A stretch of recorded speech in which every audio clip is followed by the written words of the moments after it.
Ah, hello. Swap over to this one. Nice. That'll probably just take a few moments. There we go. And we're back.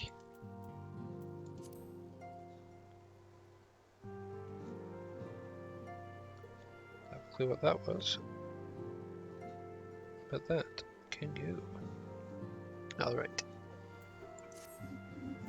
Let's get this started, shall we?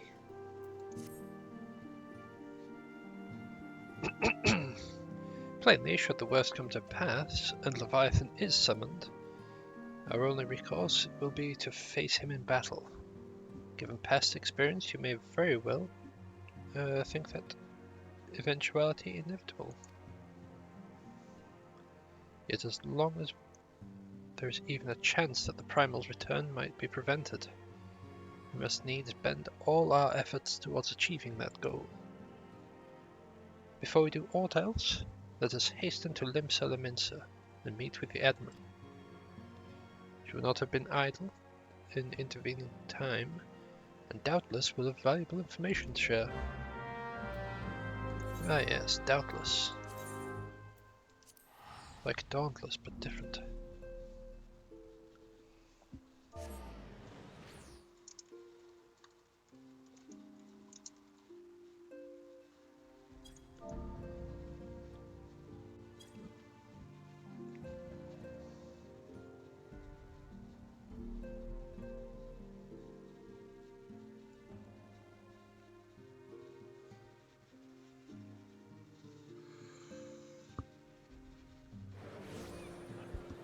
A bit sad because I was planning to head down to Morrison's today.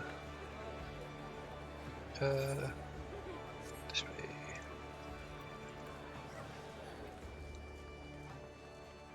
I'll go down to a shop, pick up another gammon shank.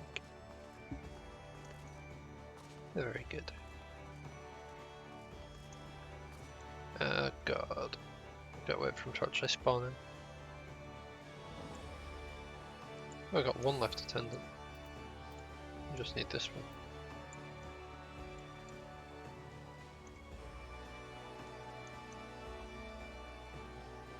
There we go.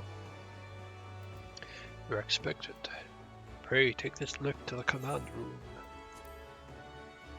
They're all supposed to have a piratey accent, aren't they?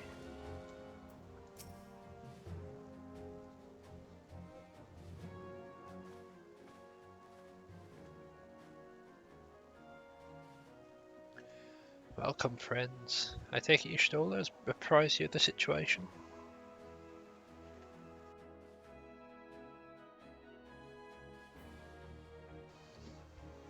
Sorry, that was a big sneeze.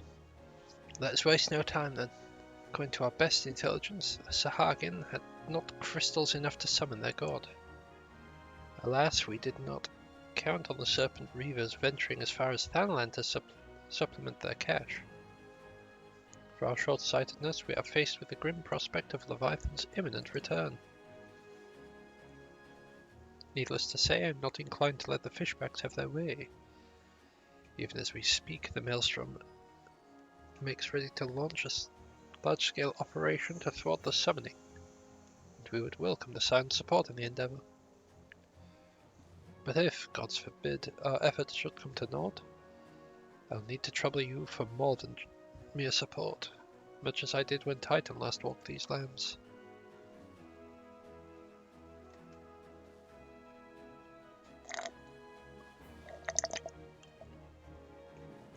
Lady Minfilia, I'm given to understand that you mean to accompany our soldiers to the front lines. I can only assume that you have sound reasons for doing so. I do, Admiral. I would rather not be drawn to but I would rather not be drawn on their nature. I'll say only that there is something I would see with mine own eyes. Is that so? Well, I'm not so stubborn as to deny the wish of one whose aid I require, but precautions must be taken. I shall require that you remain by my side at all times. With that settled, Let us speak of the operation. Maelstrom scouts are currently I really don't like that word.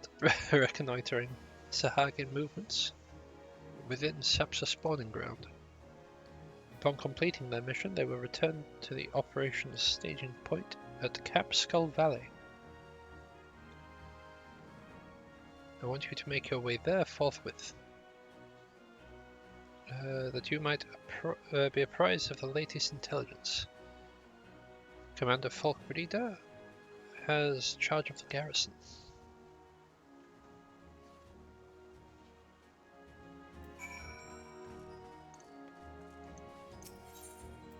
There's quite a few like yieldy words that pop up. Like when you see stuff that's like jail named with like G-A-E-O-L. No, G-A-O-L. I don't know where I pulled that E from.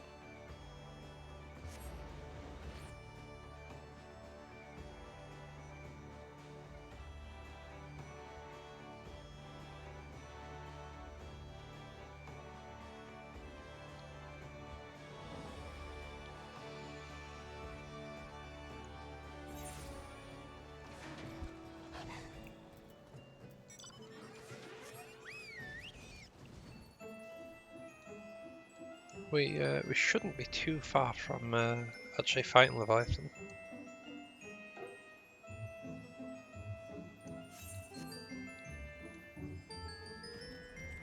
At a request at most. It was up.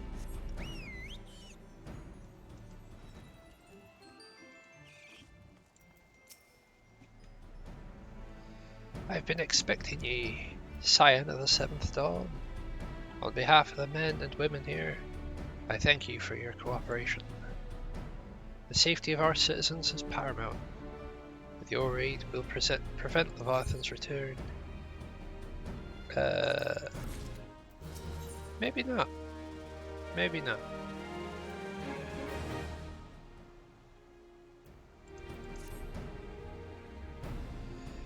As you may already know, Maelstrom scouts have been dispatched to reconnoiter Tsepsa spawning grounds. Though it pains me to admit it, the Maelstrom has never faced a foe like the likes of this before. We must proceed with all due caution. Among other things, we have orders to determine whether Leviathan might emerge, assuming it comes to that. And yet, their return is long overdue. I fear that ill might have befallen them. For better or worse, we must ascertain their fate. It is not too much to ask. Have you aided in the search? 5 scouts have ventured into Sapsa, all told. Here, take this flask of restorative to tend to those who might have been wounded. Though it pains me to even consider the notion, if they have perished, circumstances permitting, I ask that you recover their bodies.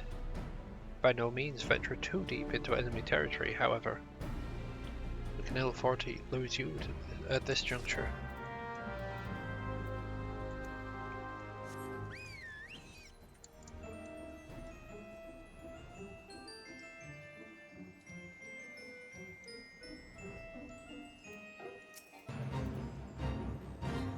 Oh dear.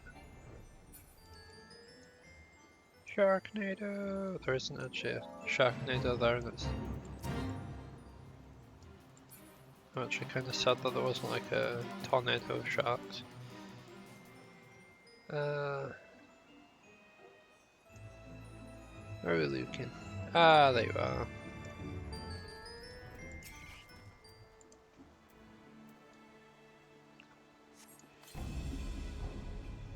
Get some of that, down you. Thank you. I owe you my life. We were ambushed by the Serpent Reavers. Lightly armed as we are, we didn't stand a chance. I was able to flee this far, but the others were captured. They were taken to the Serpent's Tongue, I'm certain of it.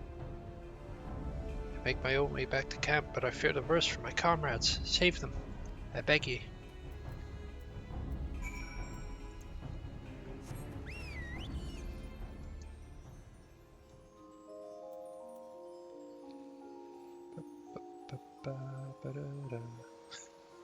I love that there's like a perfect little hole there to just go through. I'm guessing that's like if it's high tide and the water's like up. Well, I suppose like up here, there's still like a way to get through without having to like fully submerge yourself.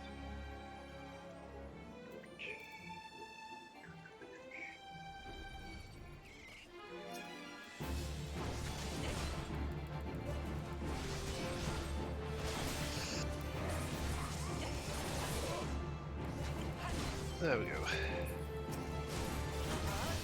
Sorry, there's another sneeze. Right, before I actually go into that, I'm gonna blow my nose real quick. Because this is apparently what today's devolved into.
Sorry about that.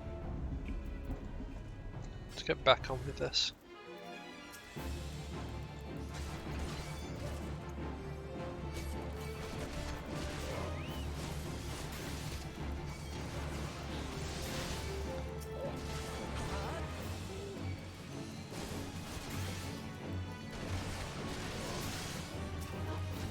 Yeah, I forgot we're also trying to rank up Birdo as well, aren't we?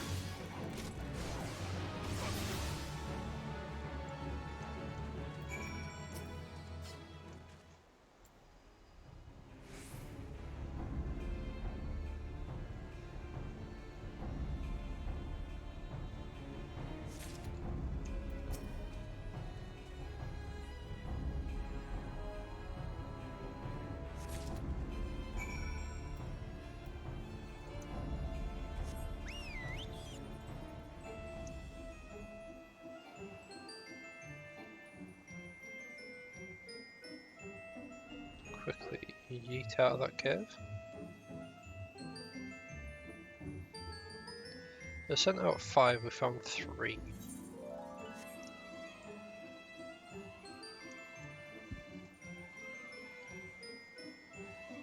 Two unaccounted for. That is not good.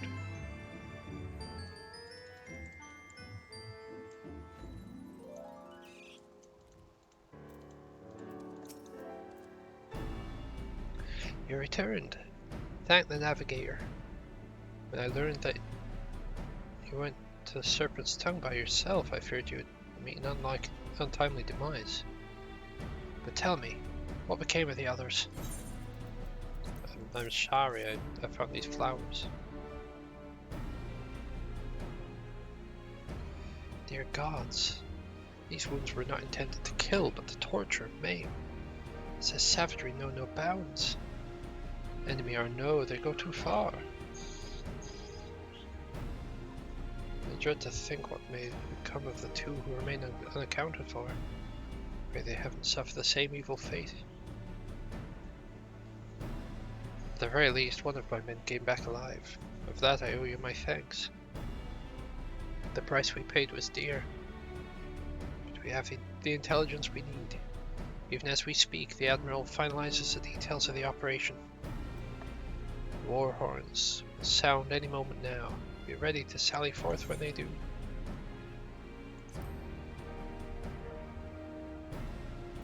I'll take that shot.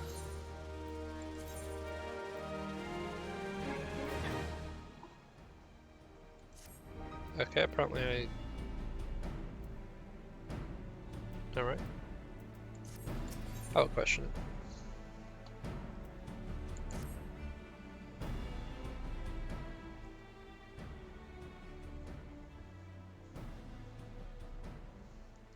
Thrice damn fishback. The B words. I'll kill them slowly and then chase our rotten souls through the all 7 hells.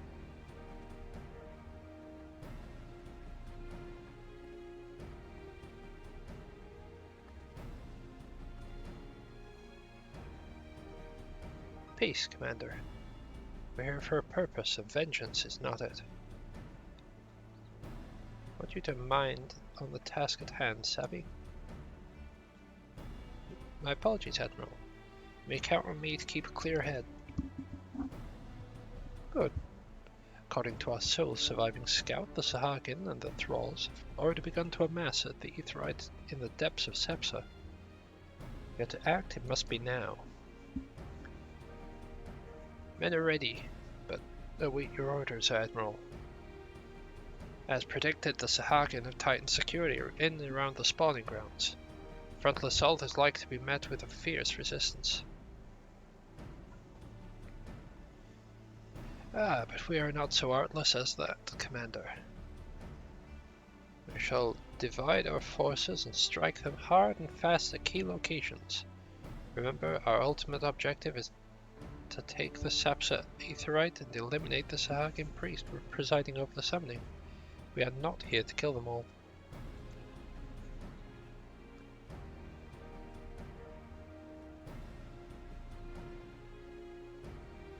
The maelstrom shall emerge and distract the Sahagin's legions of drowned pirates at Serpent's Tongue, Commander. You have charge over this effort. Be mindful that the lay of the land there is devilish for attacking forces.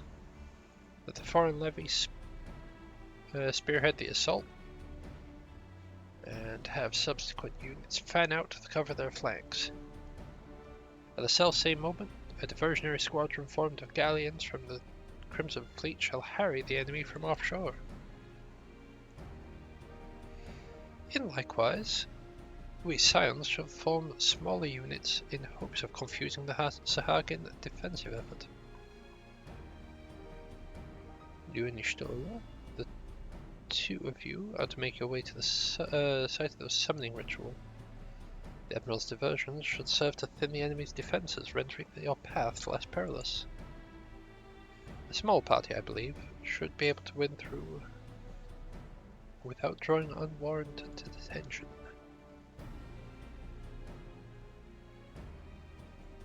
Thancred and Ugiri, your mission is to lure as many Sahagin as possible out of the spawning grounds. Having done so, take your heels and circle around to join the infiltration unit of Ishtola and Samtide. When all that has been set in motion, I myself shall cut a path to the Aetheryte, accompanied by Lady Minfilia as was agreed. Well, don't let me keep you, friends. To battle! Arr! When did we last fight side by side? Too long ago, I warrant. But come, let's away.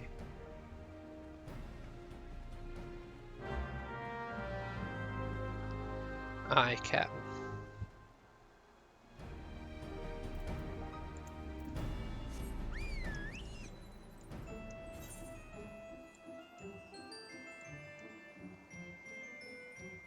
Oh god.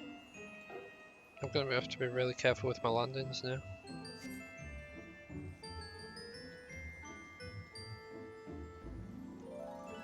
I mean, it should be fine, but just in case. Just in case.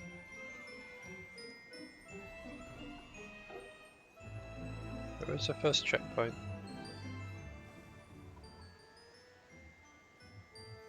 Oh, it's one of these two. Oh, doesn't really matter which. Legit, just one of these two.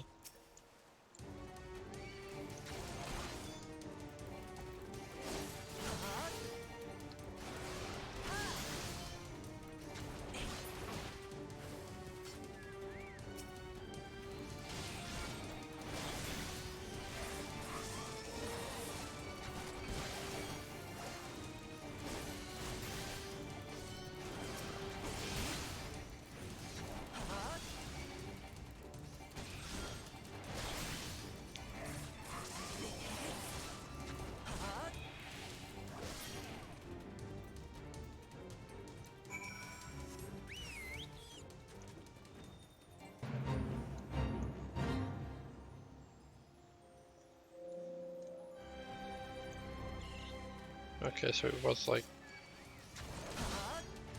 a branching path, so I could go left or right.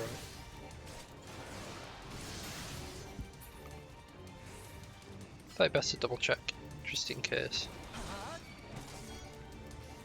I remember trying to go through this on my other character, like on my main, and at the time this was like incredibly difficult to do. Oh, that's not good.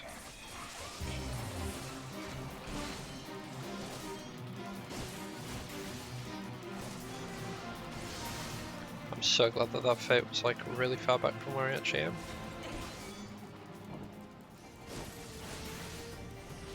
Because that could have been bad.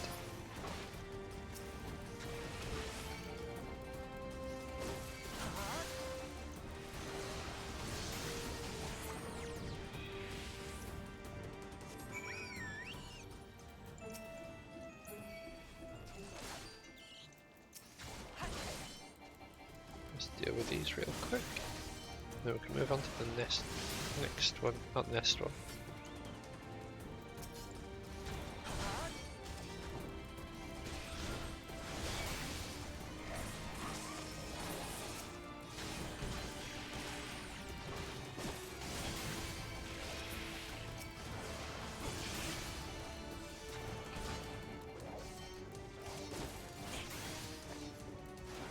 These lads ain't as strong as I was expecting.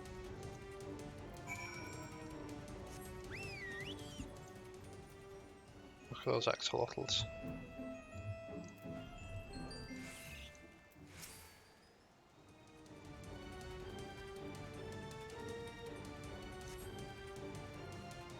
Map is red.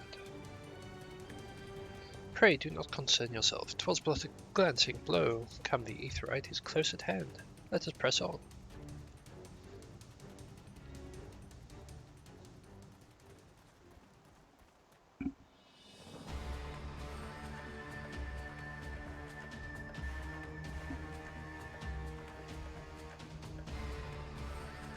I'm not sure if that's like a hat or if that's like a growth.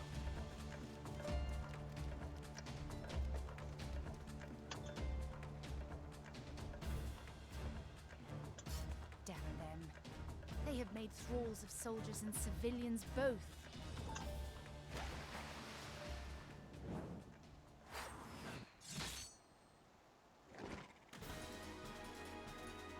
Did I miss much?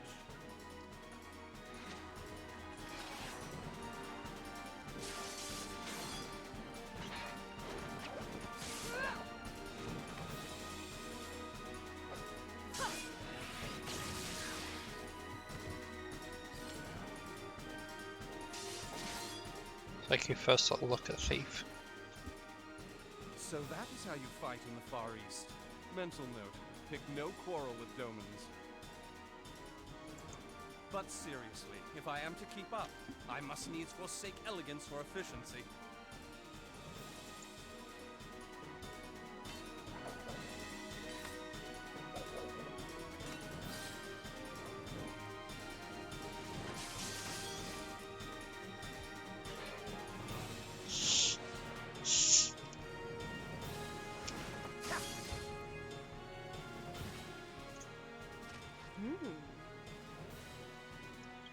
Well, just a so I'm just pouring a drink. I should have probably left it on autoplay, to be fair. But it just gets a bit awkward when you get the first line on the next cutscene.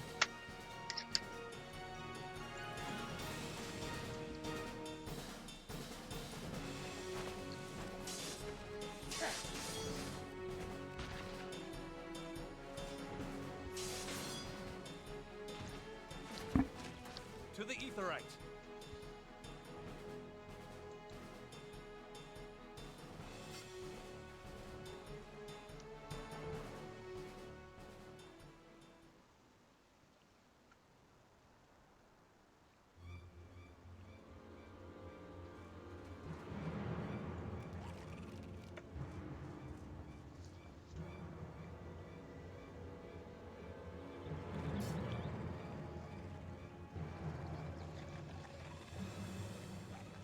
So, not the best plan.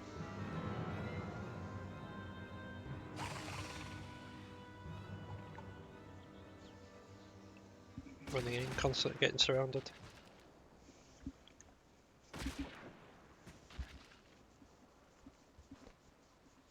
You'll forgive me my lateness.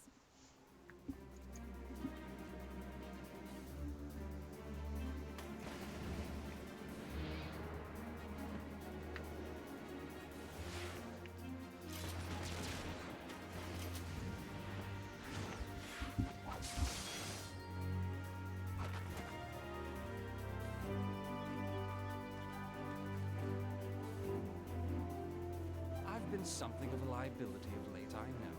'Tis high time I set about making amends.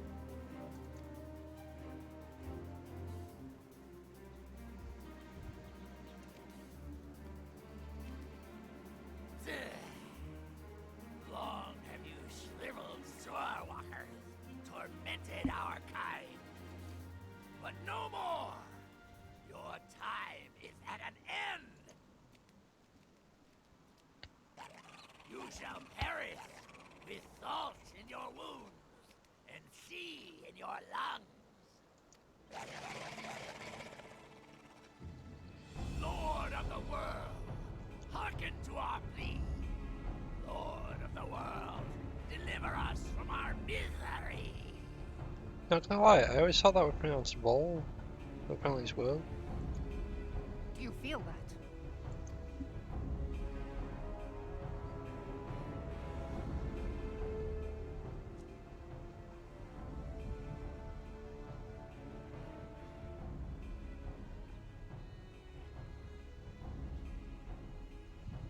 I know this sensation. It's the echo. What?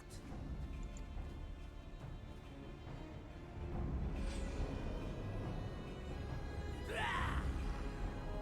Such power is transcendent.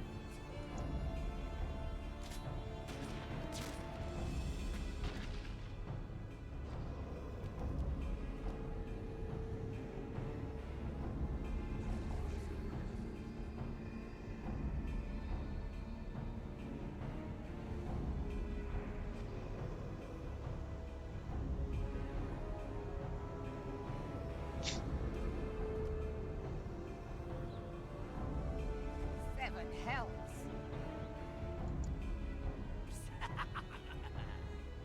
Strike me down if you will. It is futile. I have mastered the gift. I am eternal.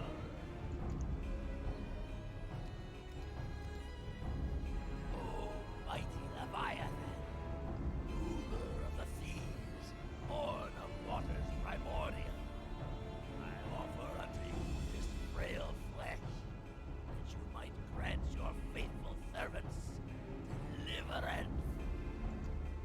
I beseech you, come forth!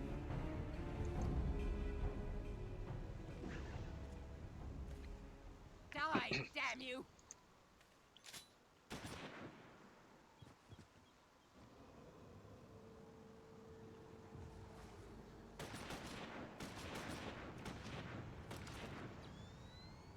Foolish Shorewalker! You cannot kill that which is eternal!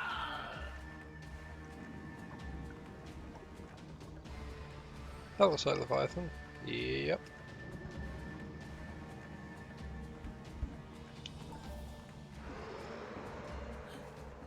Heavens forfend. Damn it all!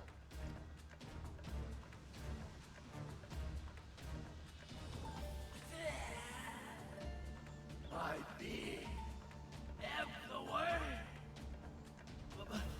It should by right be infinite.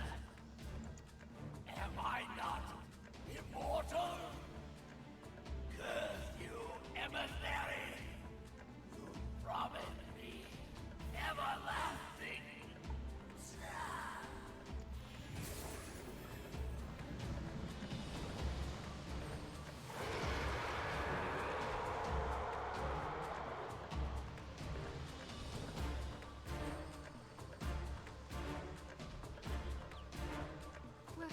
Where did he go?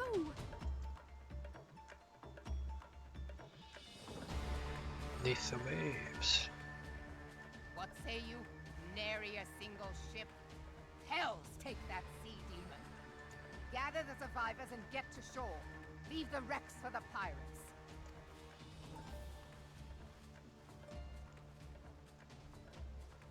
Leviathan wastes no time. The diversionary squadron is lost. For a mercy, 'twould seem the Primal now makes for open sea. But why does he not press his advantage? Unless... God save us. He means to unleash a tidal wave.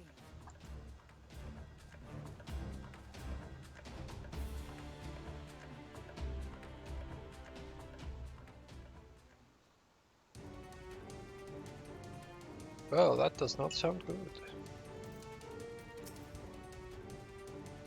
Understand, I speak of no normal wall of water. That which Leviathan makes ready to conjure carries more destructive power than aught seen in nature. Enough to raise entire coastal settlements. Coastal settlements if his last attempt is any guide.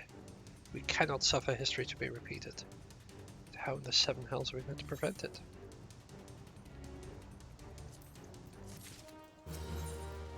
How indeed? Though our plight cries out for action, we must take thought. As long as Leviathan remains in the open seas, he is effectively beyond our reach. Our fleet is second to none, of that you can be sure. But Limlane herself would struggle to best the Lord of the World in his element. In a straight fight, he would make meat and match wood of us. We need another plan, that which is plain. Let's return to Limsa and see if we cannot think of one. I shall wait you in the command room.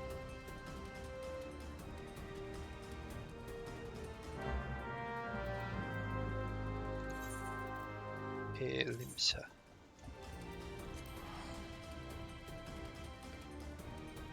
Just need to do a quick check on something.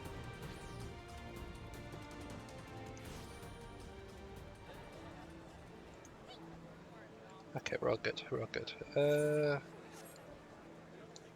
This way.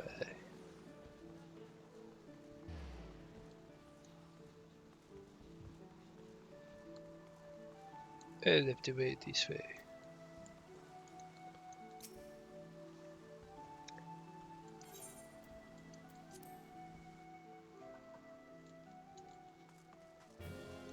What if we got a big platform and put it out to sea? There used to be a hamlet beyond South Tidegate in western Lanosha. Hearthstone, it was called.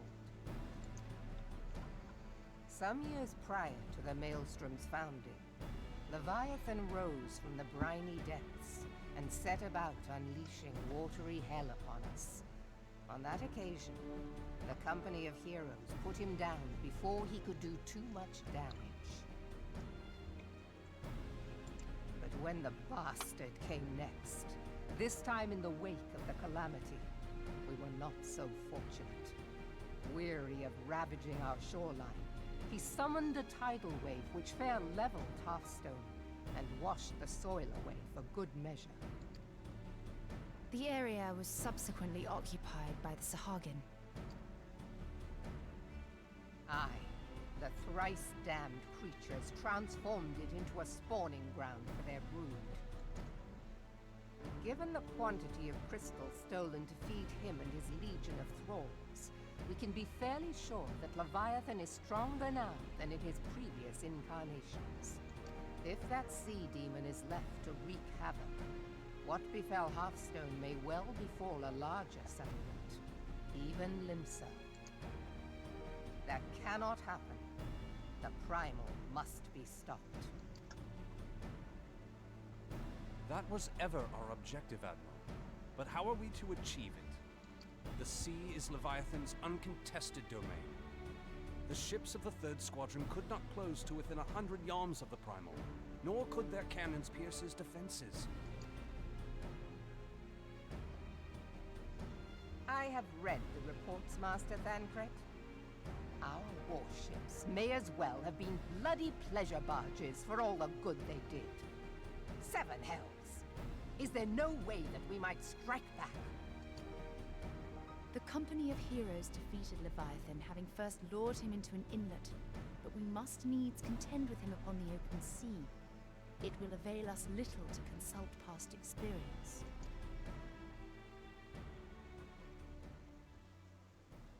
Admiral, if I may. Speak freely, Marshal. By all accounts, Leviathan's most formidable weapon is the very sea itself. Waves and whirlpools, tides and currents, all these things are his to command. The key to victory, I believe, lies in disarming our foe. This, in effect, is what the company of heroes achieved with their ruse. We cannot lure Leviathan from the sea a second time. But what if we could weaken his hold upon the element of water? I have heard of devices capable of such wonders. They draw upon the power of corrupted crystals, I am told. If mounted upon a ship, such a device might be used to prevent Leviathan from bringing the full force of the sea to bear against us, rendering him no more dangerous than any other sea serpent. Of course! Sid built a similar device to grant the Enterprise safe passage through Garuda's Tempest, did he not? Begging your pardon, my lady, but to give credit where it's due, this is something I heard from an old arcanist friend of mine. It makes little difference who thought of it first, so long as it works. Beg the specifications of this device from your friend, and I shall pass them on to our people at Naldic and Vermelis. But before we proceed any further, I would voice one concern.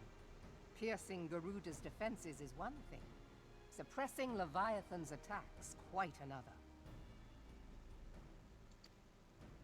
In matters of science, I am as a babbling babe. But I cannot well imagine that such a feat would be possible without a veritable mountain of corrupted crystals. The question being, do we have a ship big enough to bear such a burden? Mayhap not, Admiral, but two might. Recall you the tale of Mistbeard's greatest haul? It is said that he lashed 2 ships together, side by side, the better to bear his plunder. By your leave, we might attempt to repeat the trick. The gods know it would be quicker than building a new vessel. Mistbeard did this. Truly, Marshal, upon the subject of the Pirate King, you are as a scholar. Now, from what I have gleaned of these matters, the device will need to be in close and constant proximity to the target. To which, we must lash our twin vessel to Leviathan. This in itself will be no small feat. Ramming speed will be required, but given the weight of the cargo, that will only be attainable with the aid of a towing vessel.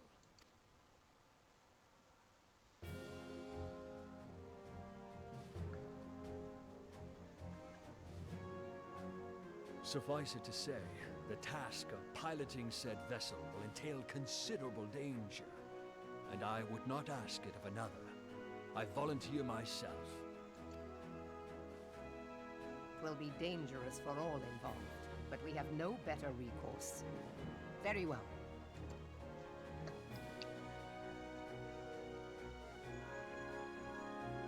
Commodore. Assemble the remnants of the fleet at Morabee Bay. Give priority to our soundest vessels. The repairs can wait.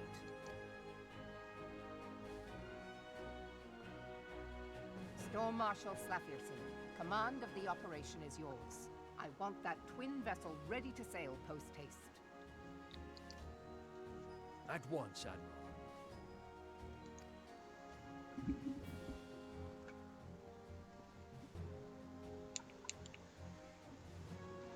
And then there is the small matter of slaying the beast. The fate of Limsa Lominsa rests upon your shoulders once again. Go well, warrior of light.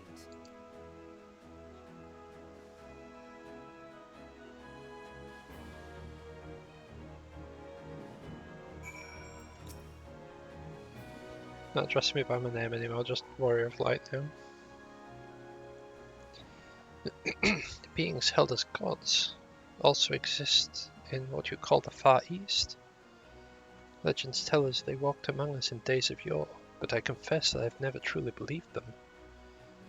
That I should live to behold one is humbling and horrifying in equal measure. Now that I have come face to face with the Primal, I do begin to understand why the Galleons fear them so.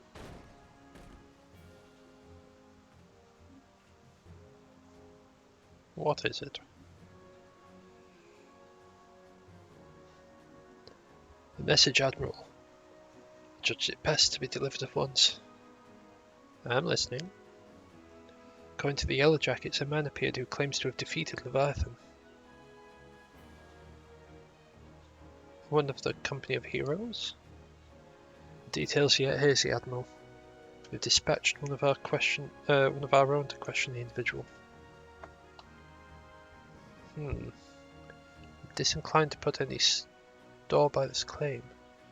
And even should it be true, it is as Y'shtola said. None save the company of heroes have bested Leviathan. We know how they went about it. If this man is of their number, what could he tell us we don't already know? And yet, having wagered Limsa's survival on 2 ships, some rope, and a pile of crystals, can we afford to ignore this man? If his testimony could yield us any manner of advantage, should we not hear it? Damn it all. The twin vessel will soon be ready. We have no time to wait for the Maelstrom's report on this supposed Primal Slayer's claims. Seek him out and learn what he knows. At the very least, it will spare you the torment of waiting for the reckoning in idleness. I mean, true. The man you are looking for is believed to be a resident of the Grey Fleet in Lower Lenosha. Storm privates sent to question him should already be in the vicinity. May our journey prove fruitful.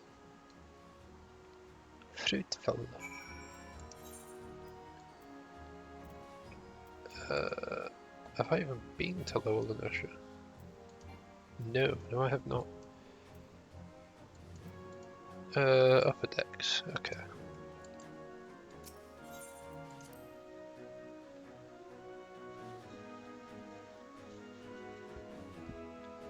I love how Limsa's just like in the middle.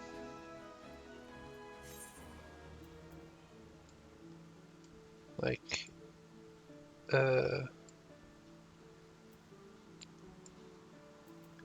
yeah, boat down here to east or west.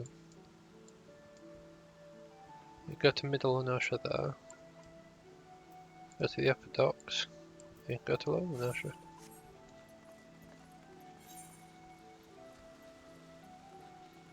Oh yeah, upstairs.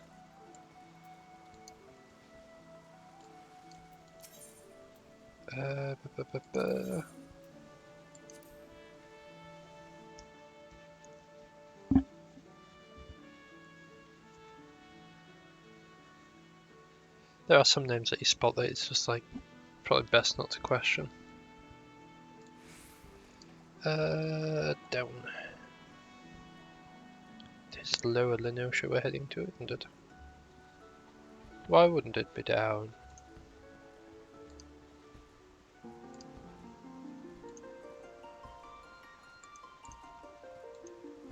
So I had notification on Discord, just had to check it out. This way.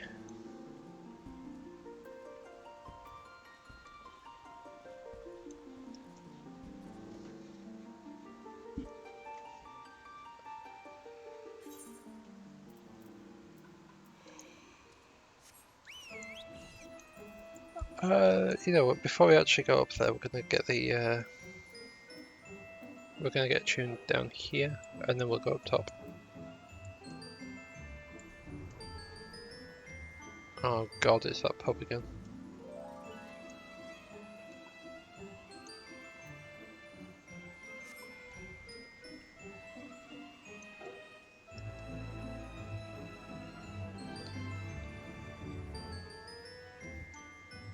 Bum, bum, bum.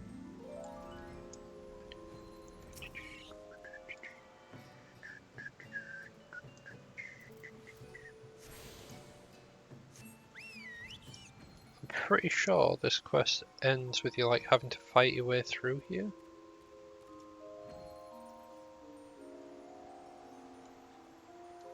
I'm pretty sure you start you like queue for it around about here.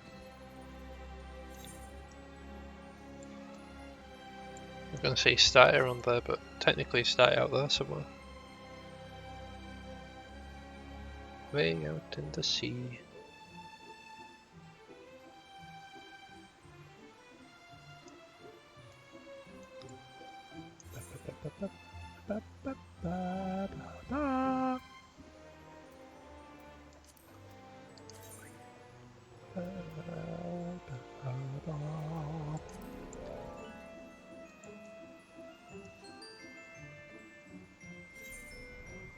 Oh yeah, I've actually unlocked like a second thing as well.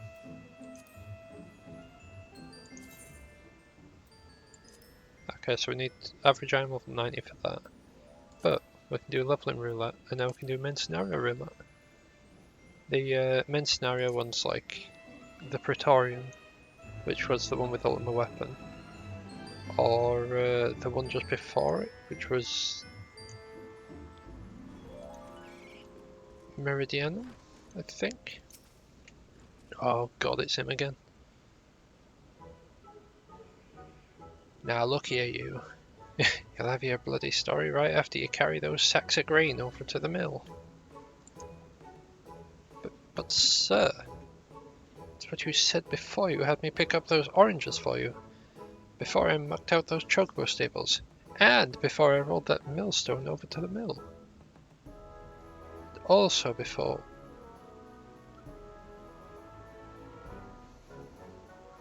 Gods, man. I've worked 3 days straight without a wink of sleep. 3 days. Do you hear me complaining? Yes. But I suppose some of us just ain't made for the rougher stuff.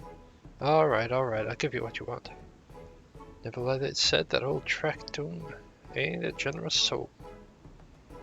Now prick up your ears, cause I won't be repeating myself. Too modest, see? Besides, there's only so much epicness a man can take in one sitting, you can. Ahem! The trail of Dragoon's epic victory against the dreaded primal Leviathan. Leviathan is huge. Make no mistake. To give you an idea of how big, each of his scales is about as wide across as me members long. Gross. And that's no feat, let me tell you. When I fought him, I could barely see for all the brine he was pelting me with. Must have been a lagoon's worth at least. He even knocked me trusty axe out of my hands at one stage. Of course, that proved to be a grave mistake. Heh. What happened next? Why, I grabbed him by the tail and tied him up in knots. But not wanting to take all the glory for myself, I let me mates and the company of heroes handle the rest. Like I said, I'm modest as well as heroic. Mayhap too modest. Now, there's some say you can never truly beat Leviathan. And you've got to learn to live with him. and make the best of a bad situation. Not the company of the heroes, though. Ah, it's you!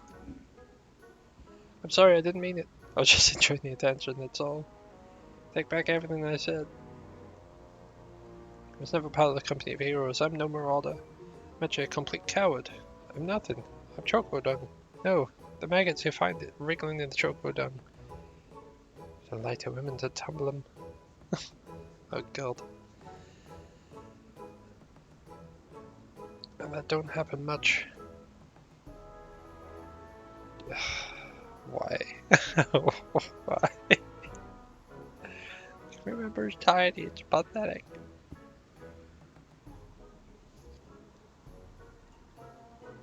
Sure as hell didn't fight Leviathan beat us, but I have seen him with my own eyes.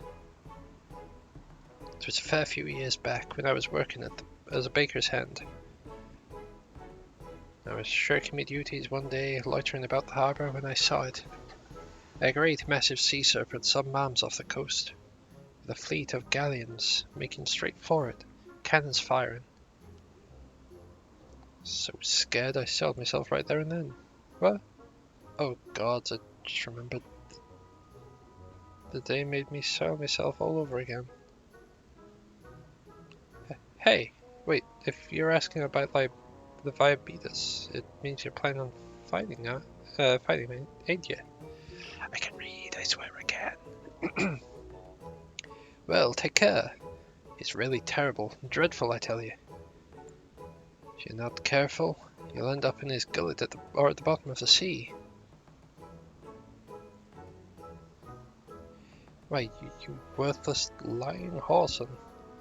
Can't believe you made me handle chocobo dung.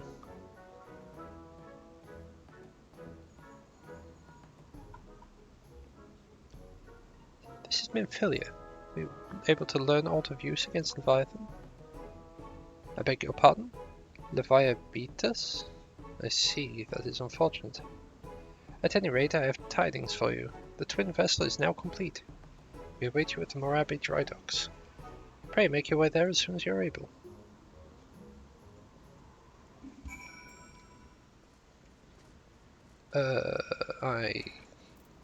Yes, I know how to get out of buildings. I know how to use doors. Spoiler, he did not.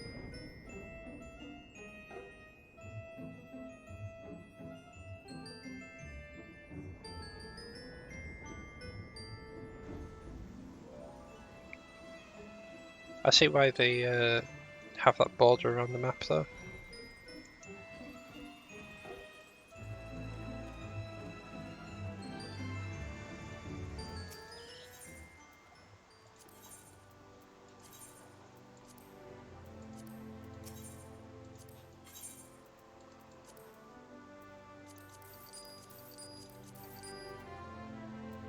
I'll get rid of those as well, sod. I ain't needing them. What do I want? There we go.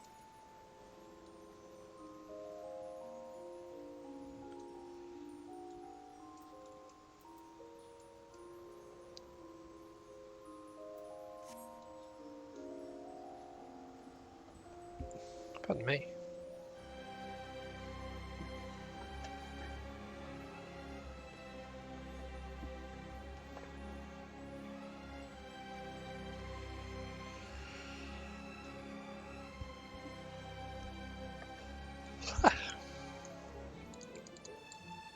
Oh, it looks like we're not going to have to fight through, that's good. Told you, John, to the Grey Fleet proved fruitless. Me sympathies, lad. I wager it served to take your mind off the events of recent days, though. But enough of that nonsense. The moment of truth is upon us. The twin vessel, the Whirl Eater, I call her, is complete. She surpasses all expectations. In addition to her prodigious tonnage, she's been fitted with a platform that you and yours might maneuver freely in battle. I'd mention that she is nigh unsinkable, but I'm not one to tempt fate. The World Eater and her crew stand ready, my friend. Just give the word, we shall bury you to Leviathan.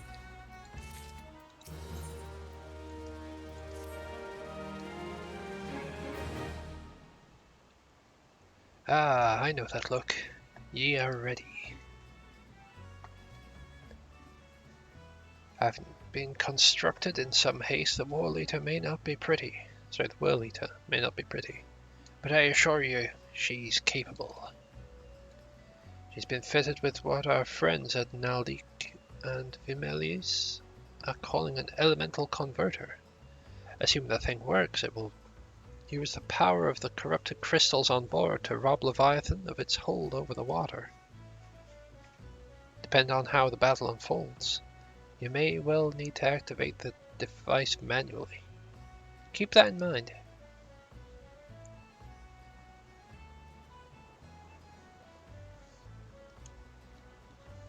It is expected that the Sahagin and their thralls will attempt to come to Leviathan's defense.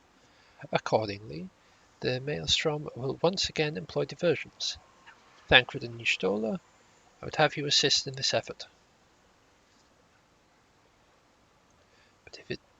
But if it is to fulfill its purpose, your diversionary force must not want for numbers. By your leave, I too would volunteer my blade. We would welcome it. Having seen you fight in Sapsa, I dare say the fishbacks will find your presence highly diverting. Thancred and Y'shtola, if you would join the third levy, and you, Lady Ugidi, the fifth.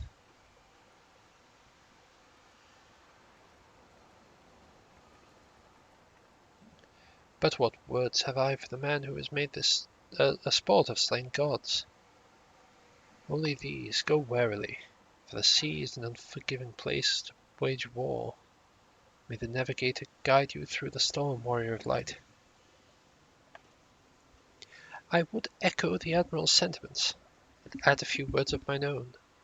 Know that we have all the utmost faith in you. May the crystal bless and keep you.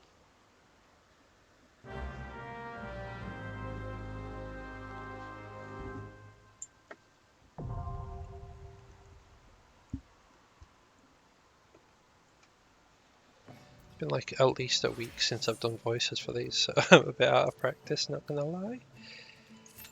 Alright, let's get ourselves queued for it.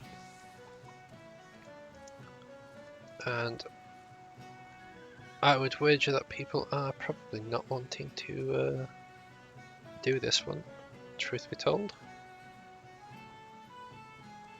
Given the average wait time is 23 minutes.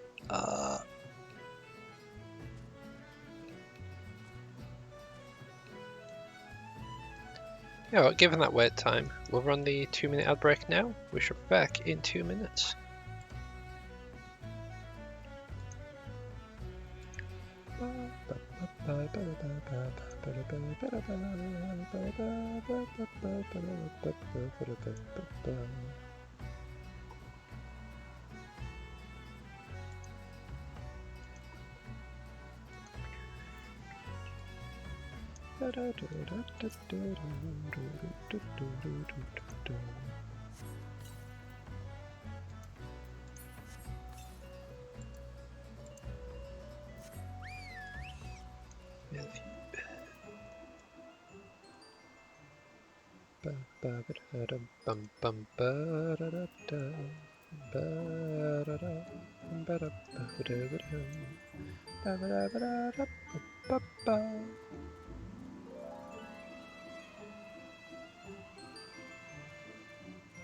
Yulgi Honalgi Medimin Mafufu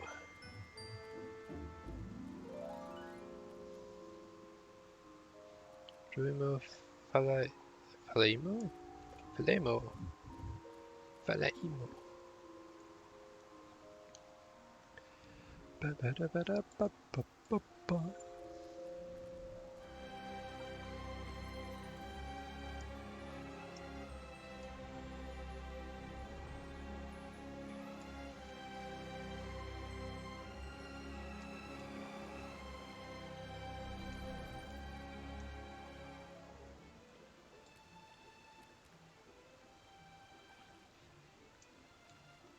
Is that a symbol for the navigator? I don't know why I'm checking this. I can only see Memphina.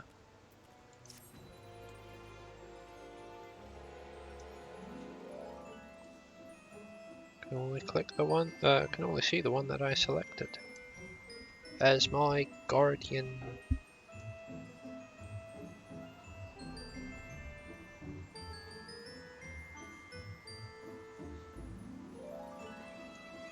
Pretty sure I tried fishing here once, but I was like really low level at the time. It's like, you can't fish here. You're not strong enough. I was like, oh, alright then. And just like left. Yeah, that or just didn't have the right bait for it, I don't remember.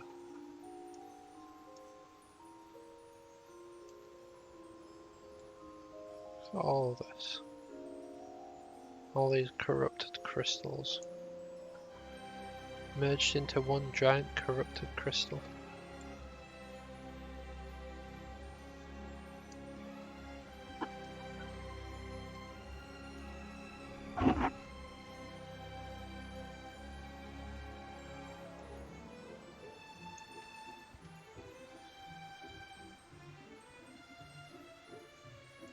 Oh god, this is a long queue. I'm guessing someone just left the queue considering the average wait time just dropped.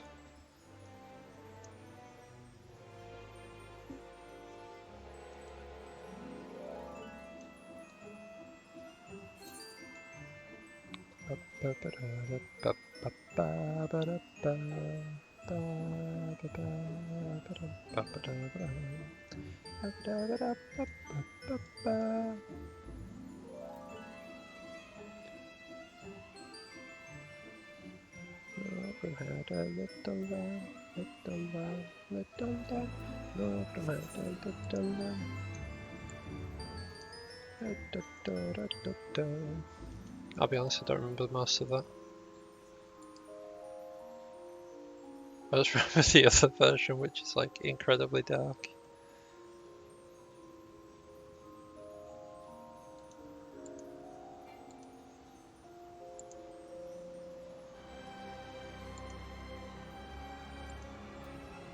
I should probably set up two-factor authentication on my Discord.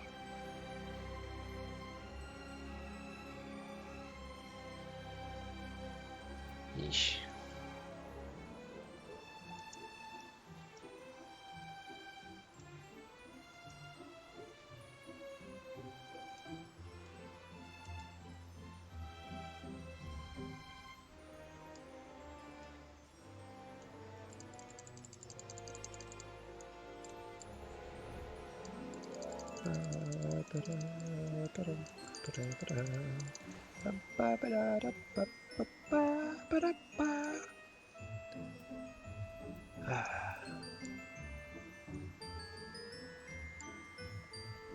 The problem is, with me being as low level as I am, I'm not sure what I can actually do to pass the time.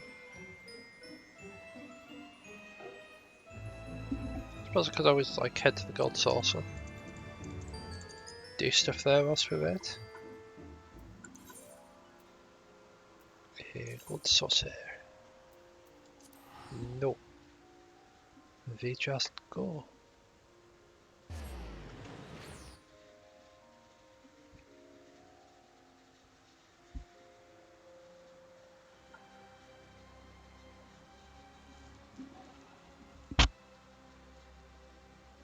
Now I won't be able to do any of the cool activities because we're in the queue.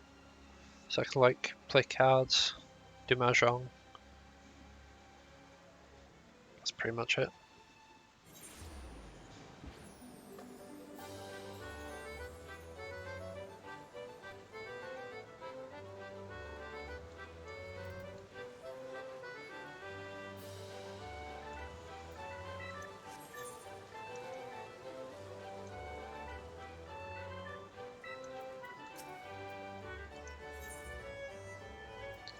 What we're going to do is we're going to cancel on that. I thought that would get rid of the marker, but it didn't.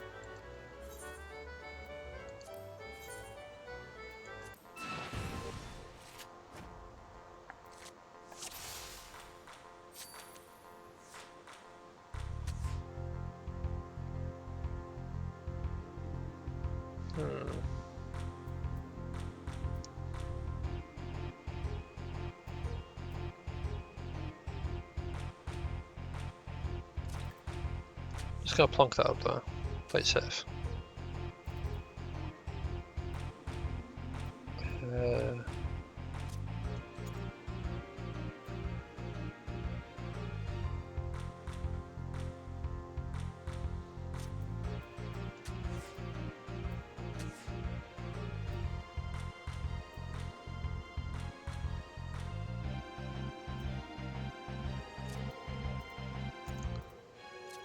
There's not really much I can do at this point, is there?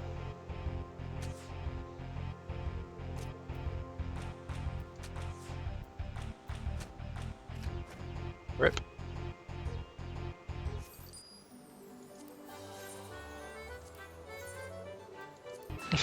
What I could have done is put that there, prevent the same.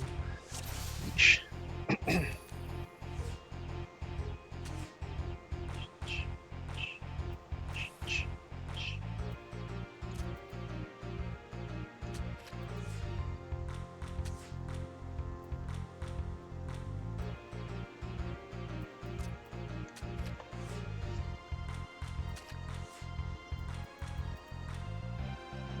Ba, ba, ba, ba, ba.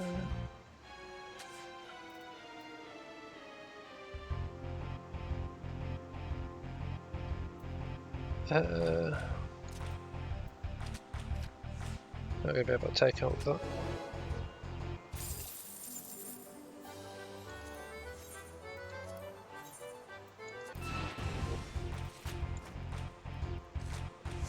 It's dropped down to 12 minutes, which is not necessarily a good thing.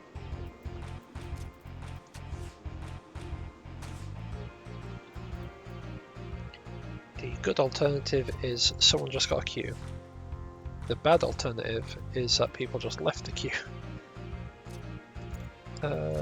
So they throw down another mobile.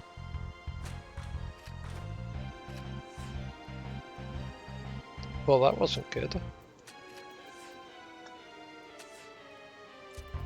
And now we lose.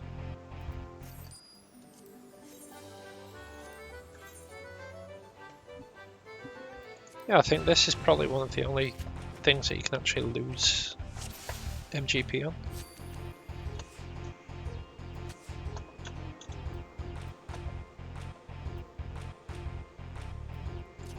Unless, of course, you count buying cards as quote-unquote playing. Plonk you there.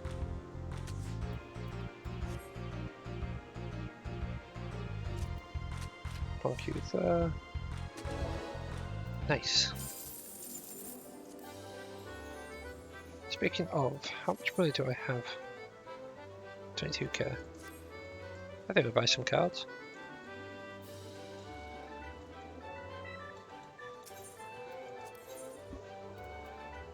Actually, we'll sell one first. Because we've got move on.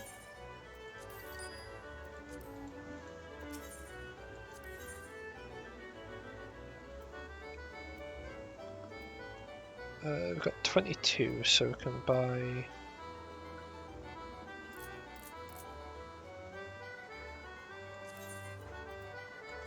a few of those. A few of those.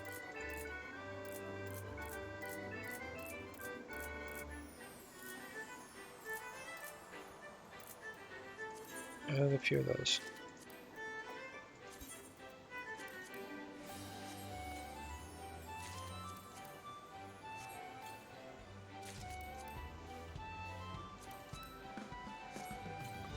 Not gonna lie, most of these are likely to be duplicates.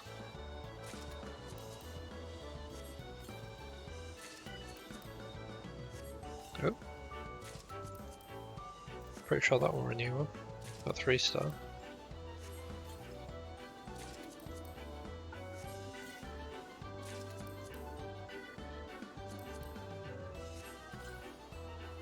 Nice.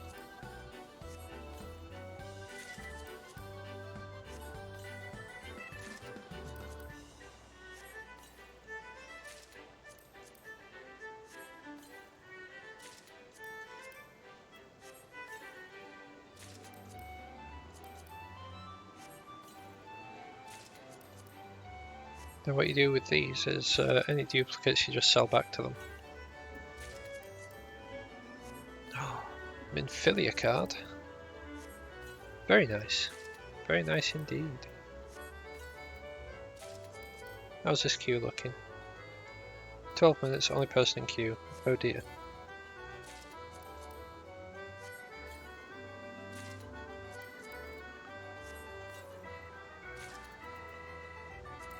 Ooh, Shiva. Oh, I got Garuda as well. Very nice.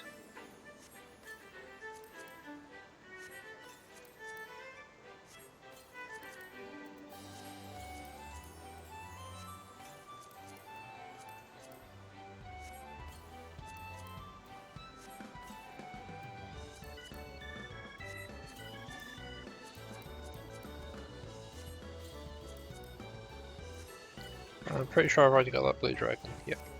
Right, okay. We sell them back. Unfortunately for 100 each.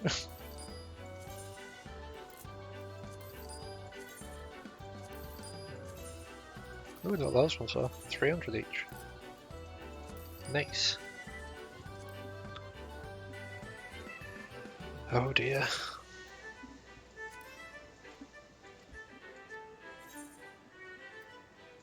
I didn't even mean to click that. I don't know why I talked to them. I was wanting to buy some more cards.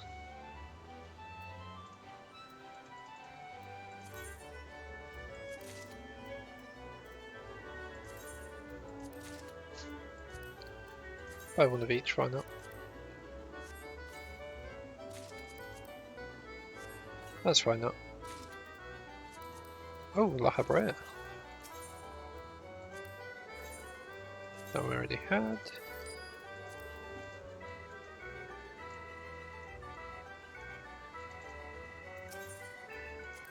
So yeah, this has turned into a triple triad stream.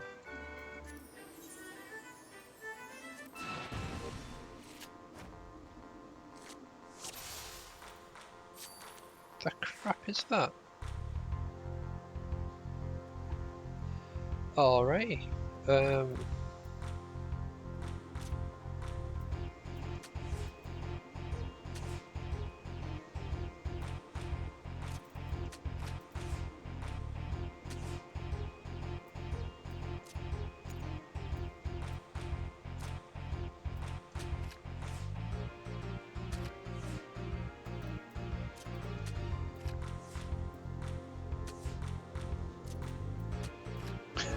Wow, I actually just claimed the whole board.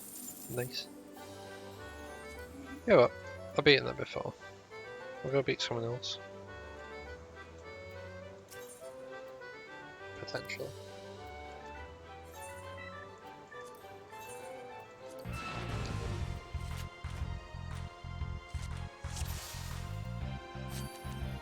Plus is a rule set that I don't quite understand, sadly.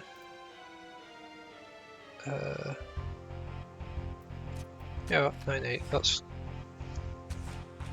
a good set. 8-8-8.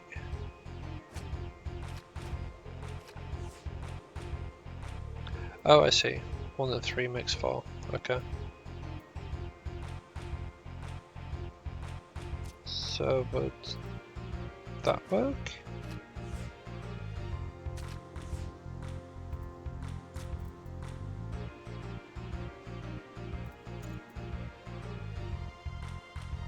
I'm very confused.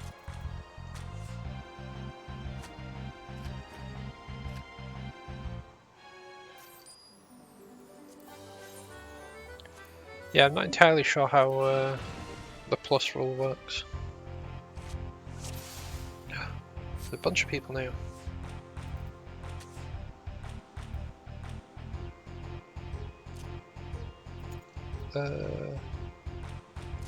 Yeah, do that.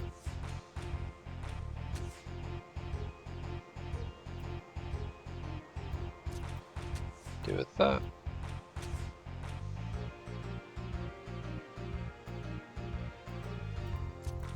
Slap him with that. Dang it.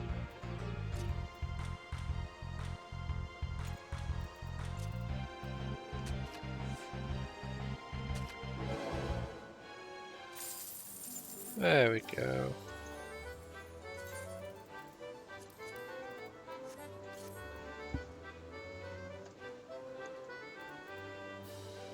That was a bit iffy.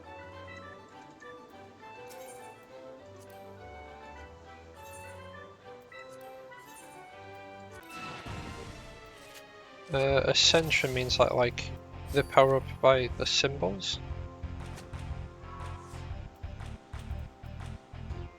It's like that would require a 9 to flip, and that would require a... Oh no, sorry, that would require a 10 to flip, and that would require an 8 to flip. No, a 9. That would require a 9.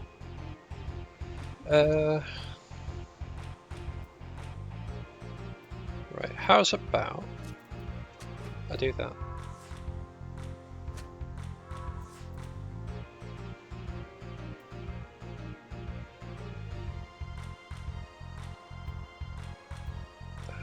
Ba, ba, ba, ba.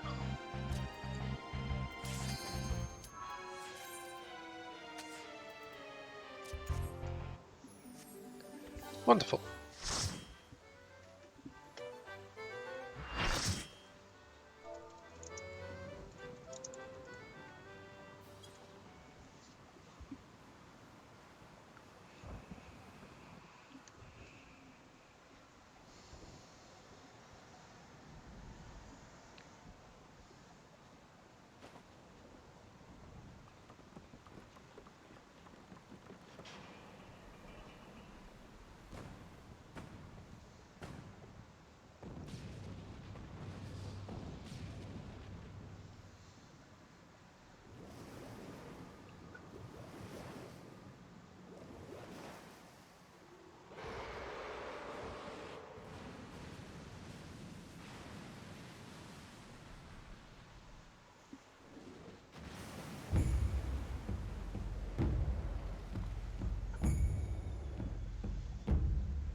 Quickly departing.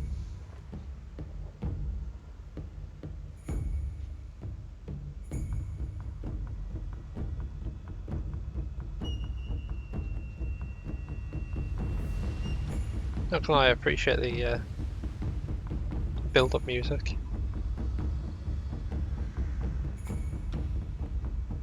Mind you, I appreciate like a lot of the music from Final Fantasy XIV.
Don't know why I ran up to it, just dive on it.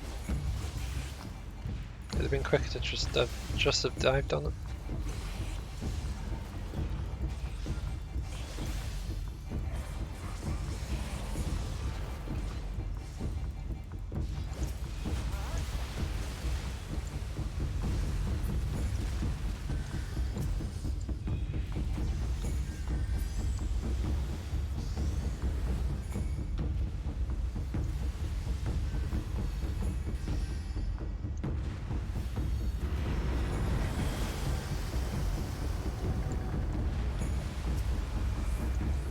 Okay, we don't need it just yet.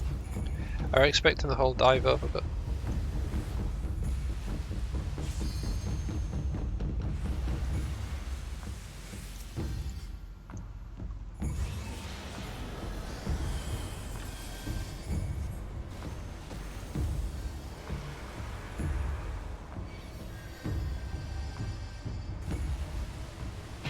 on extreme, that bit would break the fence.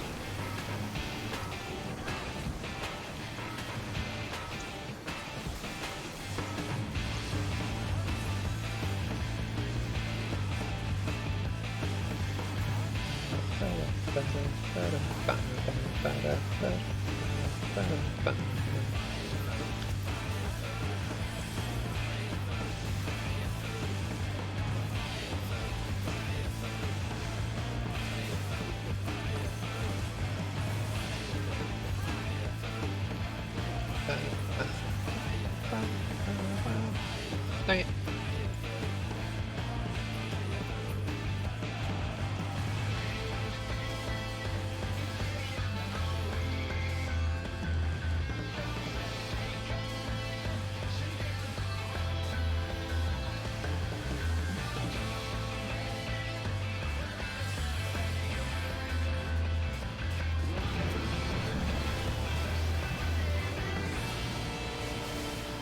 It's all about lining yourself up.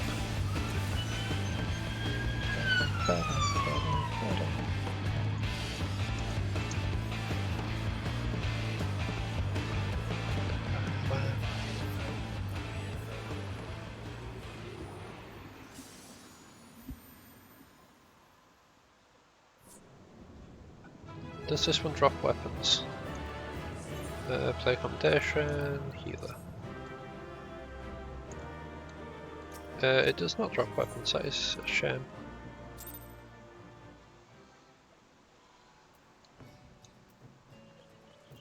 Oh. Oh no, it's still Limsa, I guess.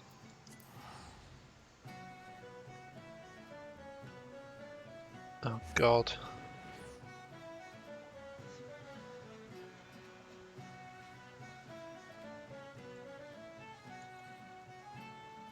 That is a combo of names I never want to see again. Yeah, this one. I believe that's a quest where you start the Blue Mage class. It is, out of the blue. Nice. Knowing the urgency of your business, I thought it best to refrain from making conversation during your past few visits. But today I will permit myself a few words. I feel truly privileged to have had the honor of admitting you such a hero as you. You're an inspiration to us all, sir. And on that note, the Admiral awaits you in the room. Wink.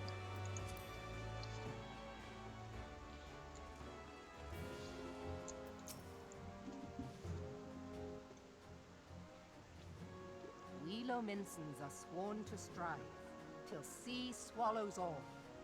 And swallow all it would have, had Leviathan prevailed. That we still strive now, we owe in no small part to you. Not for the first time, you have delivered Limsa Lominsa from the wrath of a primal. Never has our nation known a stouter ally. On behalf of my people, I give you my humblest thanks. Smile. 'Tis meet that I give thanks to old Mistbeard, too, for his fine solution. Whatever else he may have been, 'tis clear he was a resourceful soul. Would that I had a man like him in my service. He's definitely on this beard. 100%. That face. Oh. Before I set foot in these lands, I had no inkling that the people of Eorzea contended with such mighty foes. Suffice it to say, their existence came as something of a shock, as did the idea that they could be defeated. This experience has served to remind me of the vastness of the world, and the boundless potential of man. Though I am but a refugee in this realm, I would fain be of use to you in your fight. Know that I am tutored in one of the foremost combat arts of the Far East. It may seem outlandish to the Eorzean eye, but should any of your people care to learn, I would be pleased to initiate them. And I will see to it that they are grateful. I have no doubt that your knowledge and skills will serve us well. Besides, your art is not so outlandish as you think. Would you not agree, Master Thancred? Naught escapes your searching eye, Admiral. Few are privy to this information, but Limsa Lominsa is home to a certain secret fraternity. Its members are trained in a form of combat, not unlike your own. By my judgment, it should not be beyond such individuals to adapt to the techniques I witnessed you employing with such admirable deftness. I am heartened to hear this. I too noted a kinship between your style and mine own, though it seemed to me that you fought differently in the beginning. I suppose I did. What can I say? I'm a man of many talents. Though you may labor to believe it, Thancred was once something of a scoundrel who fraternized with the criminal class in these parts.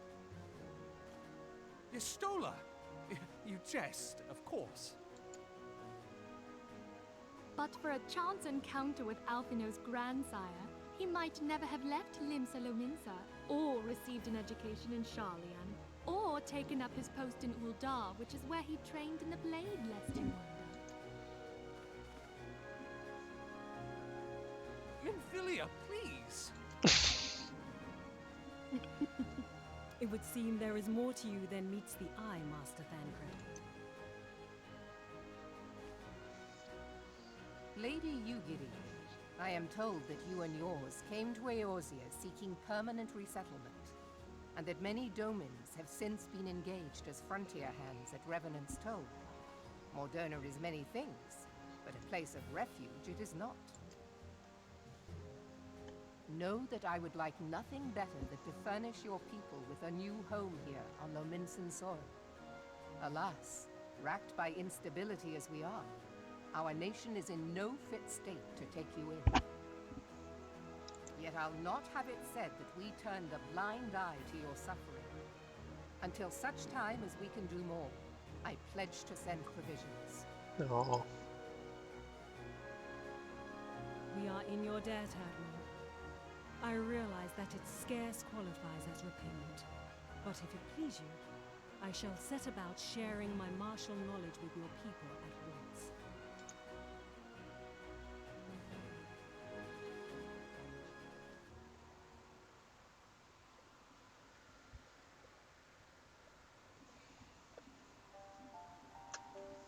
You wished a word in private.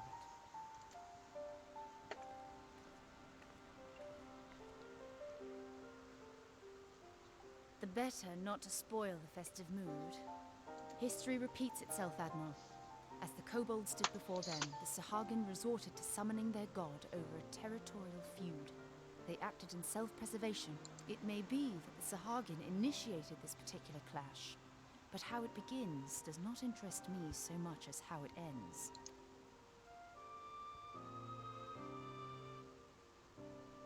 I have not forgotten our conversation, Y'shtola. I am aware that man bears part of the blame for the Primal's existence. Nor am I ignorant of the Sahagin's reason for acting. They sought to secure a place to breed and multiply that their kind might survive. Self-preservation, as you say. But we have as much right to live and thrive as they. If our own survival is threatened, are we to lay down our arms and welcome oblivion? Nay. And so you kill, that you might live. Yet if living is a right, then that right belongs to all peoples. I'll not deny your reasoning. But when a storm gathers, it falls to me to see my people safely through it.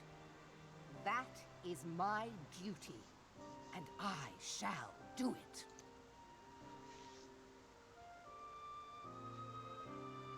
As must we all, Admiral. Stay the course, then. But know that it will lead to no good end.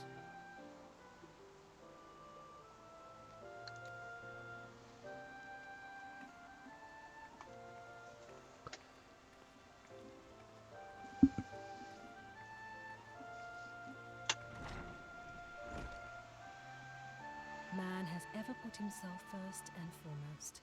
To justify his actions, he clads himself in the armor of righteousness, though it be a fancy of his own making. In this, mayhap the Garleans and we Domans are not so different.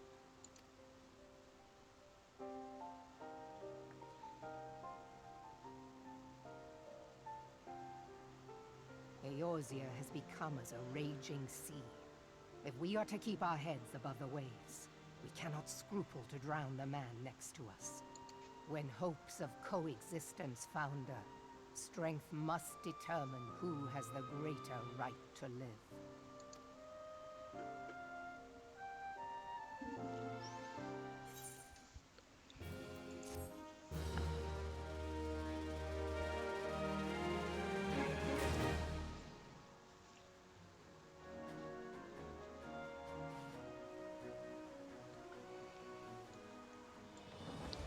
Right. Oh. Literally next quest right here. A new weapon. The Admiral has informed me of the arrangement. I have in my keeping a letter of introduction for Lady Ugiri. To the south stands a gate to a pier for smaller fishing vessels. Look for an inconspicuous Hurrian man there. Present the letter to him. He serves as a gatekeeper of sorts. Now, before you go, I'm obliged to remind you that the members of this fraternity to which you would be introduced abide in the shadows of the limits in society. They value their independence more highly than pirates. Are united by a bond stronger than mithril. To wit, they are inevitably wary of new faces, though it be penned by the Admiral herself. Mere words on parchment will get you only so far into their confidence. You must work every ounce of their trust. You must work for every ounce of trust they place in you. There you go. But here's a letter. Go to the aforementioned place and show the aforementioned man. Oh, and good luck.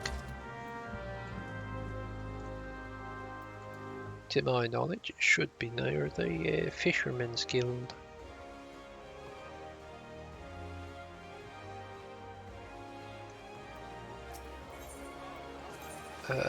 Fisherman.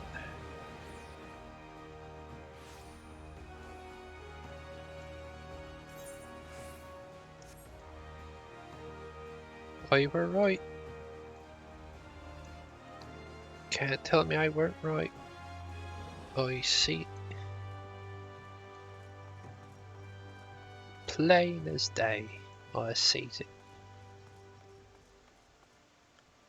Look at him down there, that inconspicuous man.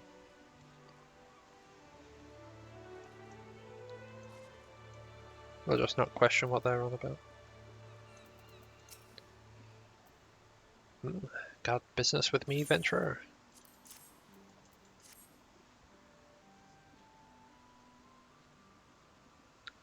So you're the man the Admiral sent word of. I was hoping I might catch a glimpse of Thancred, too. Been a while since I saw his wheaten grin. But what with the doe-eyed wenches about, I expect he's got his hands full.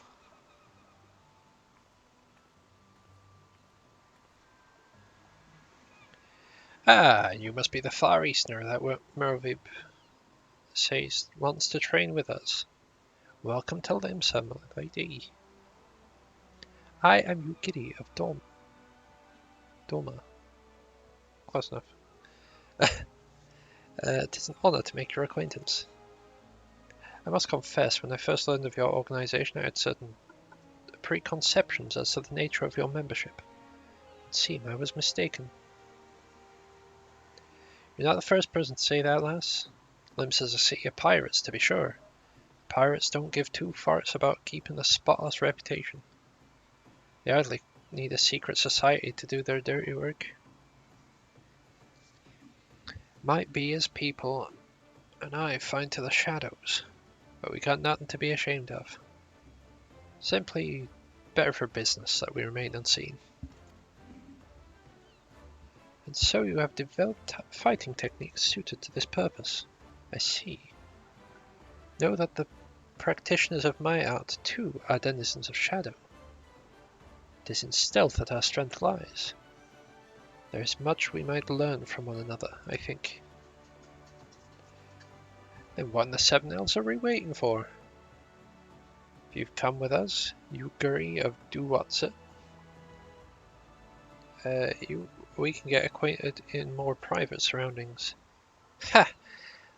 Didn't come out right, did it?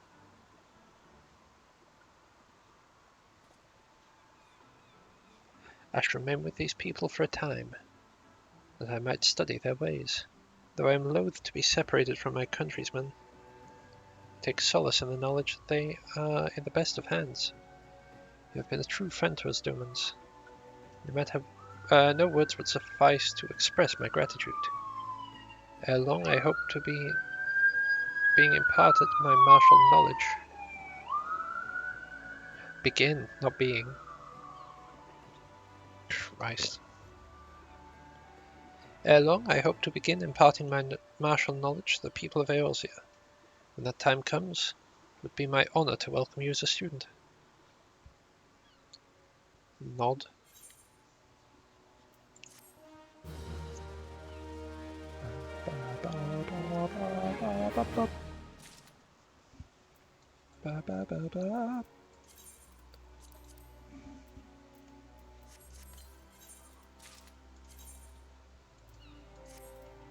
Right, what does this quote-unquote Holy Lands look like? Huh.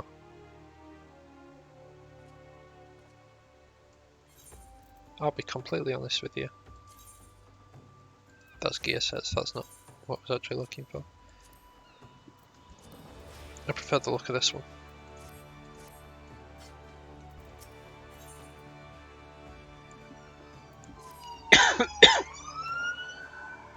Much and more has occurred since I first beheld Eorzea from the galleon's deck. Suffice it to say, I did not envisage being invited to play a part in your noble struggle. But forgive me, I have kept you overlong. Doubtless you have pressing business of your own. Rest assured that I no longer require an escort in this land. When next you meet Lady Minfilia, pray relay her my humblest thanks. Not that I could do so in person, but I must needs fulfill my promise to the Admiral. Till we meet again, Warrior of Light. Pray return to the Rising Stones.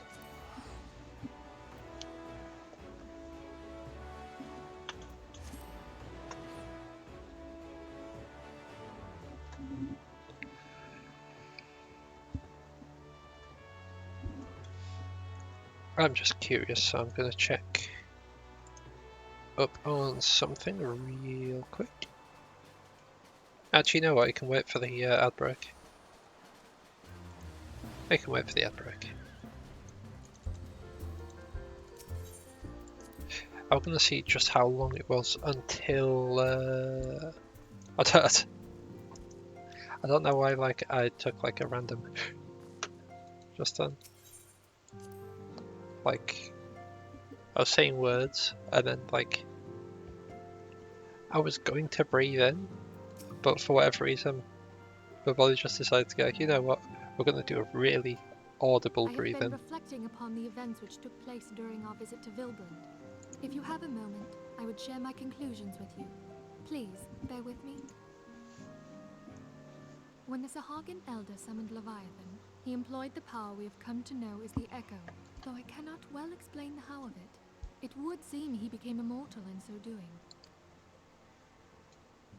When the Admiral subsequently slew him, his spirit emerged from his lifeless flesh, a consciousness shorn of physical form. Thus transfigured, he took up residence in the body of his minion with the ease of a man donning a favorite glove.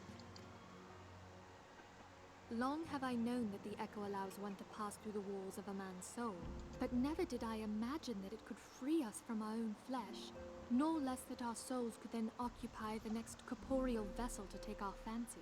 It was of this that Elizabeth spoke, an existence which knows neither cessation nor oblivion.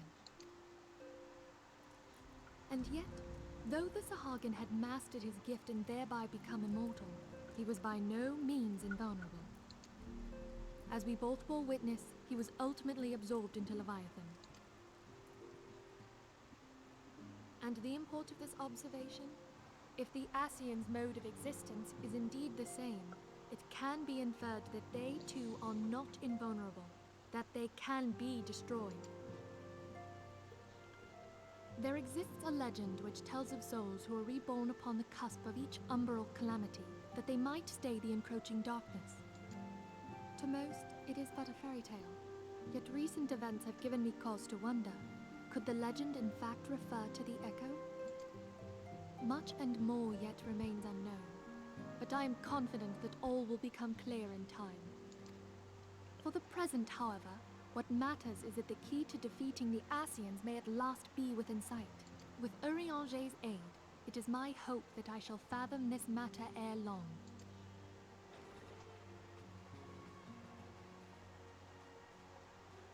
Oh, I was just about to send for you, my friend. Is Artemis? Grave tidings from the Sharlayan motherland, my lady. It doth concern our distant allies, the students of Baldessian. What of them? My lady, the Isle of Val, which for many years hath been the Order's home, is no more. No more? Whatever do you mean? I relate only that which hath been conveyed unto me by our agents. An etheric wave of the highest magnitude was recorded in the region. Soon thereafter, 'twas observed that the isle had ceased to be. 'Tis postulated that a magic was evoked, like in power to Ultima. 12 preserve.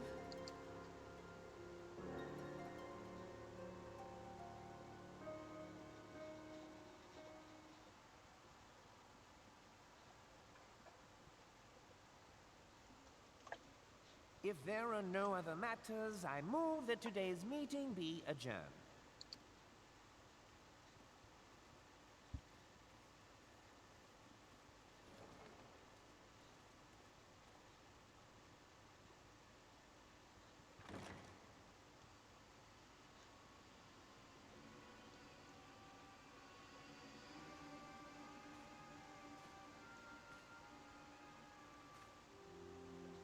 It is done, my lord. Forgive my impertinence, my lord, but these orders, I am uncertain as to what end they serve.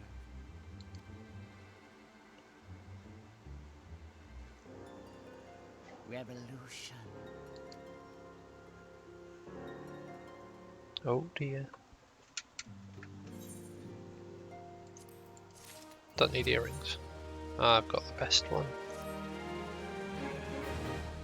Even gives me bonus EXP. Our friends, the very isle itself, everyone and everything. No, it avails us not to speculate. Urianger will send word if there are any developments.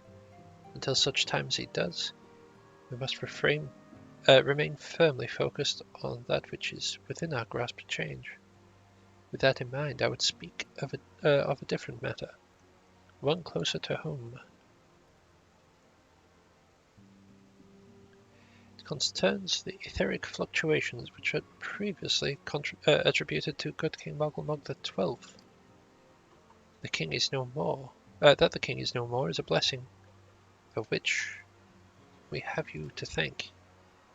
Yet all is not well in the Twelveswood. Our latest readings reveal an ongoing etheric disturbance of considerable magnitude. They may even suggest the presence of a primal. Needless to say, the mere possibility warrants immediate investigation. I would have you... Celia? I do not wish to interrupt, but we have a problem. What manner of problem? A band of refugees hailing from Ulda. This time they are come to Revenant's Toll seeking asylum. It would seem they expect us to afford them the same treatment we gave to the Domans. At present they are in the seventh heaven awaiting a formal response. I see. Mayhap this too is to be expected. I shall meet with them at once. Asilia, you know full well we haven't the resources to accommodate many more people. Considering what will happen if you do this, word will spread. More will follow. Your opinion is duly noted, but I will hear their suit.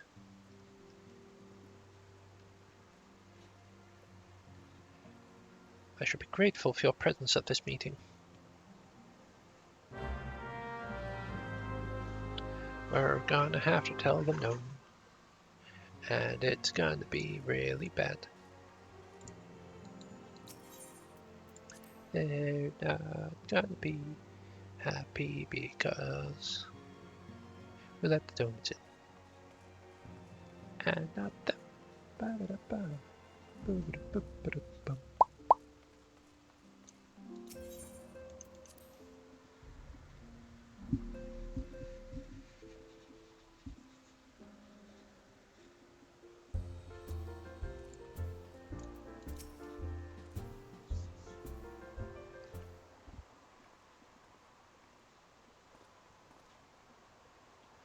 Apologize for keeping you waiting. My name is Minfilia, and I lead the Scions of the Seventh Dawn. 12 be praised, it is you! We're ready and willing to work, same as the Domans. Just give us a task and we'll see it done. Pray, calm yourselves. I appreciate your enthusiasm, but I know naught of your situation. Beg your pardon, Antecedent. I ain't so good with words. We've been living off scraps in Ulda for years now, trying to piece together a life, replace the one that we got took. They say there's work, but there is not for an honest man. Not as wouldn't sully his soul sooner than his palms, any road. The flames do what they can for us, of course, but it ain't near enough. It's only getting worse. When the calamity brought us to our knees, those rich in the city didn't help us up. They climbed on our backs. I don't pretend to be clever, but even I can see what's coming. I knew we had to run. The only question was where. Then it came to me, Revenant's Toll. I mean, you took foreigners in, didn't you? So you'd surely do the same for us. I fear the situation's rather more complicated. Well, it's true that we accepted the Doman's petition for aid. That decision was the product of extraordinary circumstances. I sympathize deeply with your plight, but pray understand that it is not possible for an organization of our means to aid all who have been affected by the calamity. So it is with great regret that I must deny your request. But we've nowhere else to go. You're turning your backs on us? If I might have a word. Tataru, is aught amiss? Ill tidings from Ulda, my lady. Alphino has been wounded. What? How? Is it serious? Cannot say for certain, but I fear it might be. According to the flames, the refugees started a riot. They went wild, apparently, lashing out at any and everyone. That can't be right. Why would they? They must have been provoked. The demonstration was meant to be peaceful. 7 hells, now the Blades have an excuse. They'll round us up and kill anyone who tries to resist. Antecedent, please. If you won't help us build a new life, at least help us keep the ones we got. My lady? We are not ones to stand idly by and watch innocents suffer. However, until we know more of the circumstances surrounding the riot, I'm not certain what aid we, if any, we can provide. If the authorities determine that the refugees attacked without provocation, then those responsible will have to answer for their actions. How can you be so blind? Find Alphino and quickly. If he's in danger, or worse, I would have you and none other by his side. Thank you. Pray do not concern yourself with the matter we were discussing earlier. Ida and Papalimo will see to it. Alphino is being treated in the hourglass. Hurry! Hurry!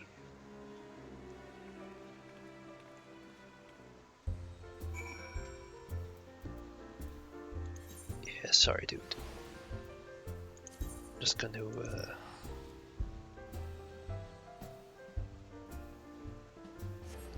slip out of there real quick.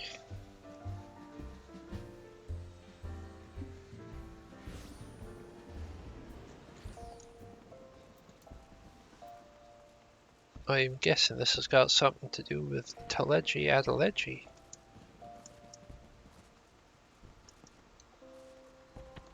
I just thought I could swap over to Samurai.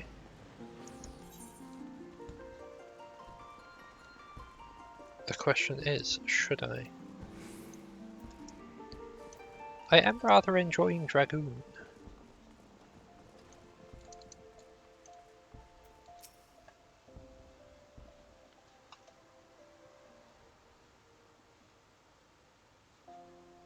Come, you must have gathered by now that Tataru is given to exaggeration. As you can see, I am quite well. Ul'dah, on the other hand, is not. This riot was anything but an isolated incident. There is a restlessness in the air. Tensions long simmering are at last threatening to boil over.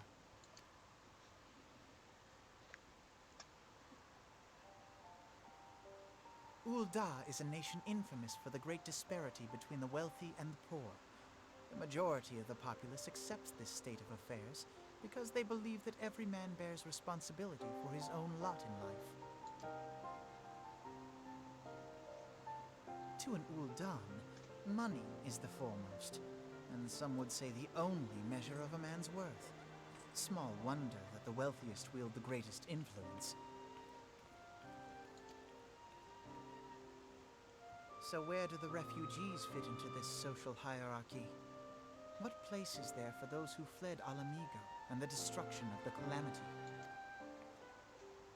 Plainly, there is none. They have no wealth, no power, and no worth. To the Ul'dan way of thinking, they may as well not exist. Bit rude. Choosing to ignore their existence, however, is patently not an option. General Raubahn and the Sultana understand this, which is why they ordered the Immortal Flames to provide the refugees aid and succor. Yet none would dispute that the expenses incurred by this policy grow by the day, with no end in sight. This has prompted more and more Ul'dans to question their obligation to aid these worthless wanderers. While more and more refugees have come to resent their treatment at the hands of the sneering citizenry.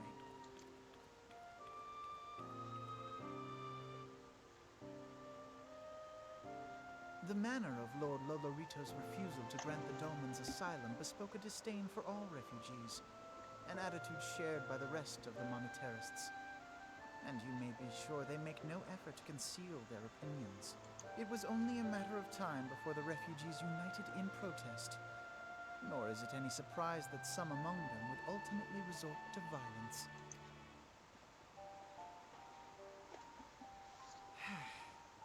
That the Immortal Flames should choose this of all occasions to engage in joint training exercises with the other Grand Companies. By the time they return, the situation may well have deteriorated beyond mending.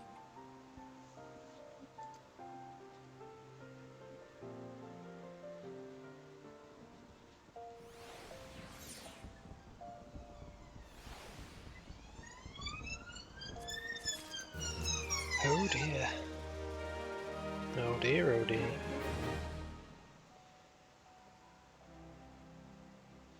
I'm guessing I'll be going for the Globon one.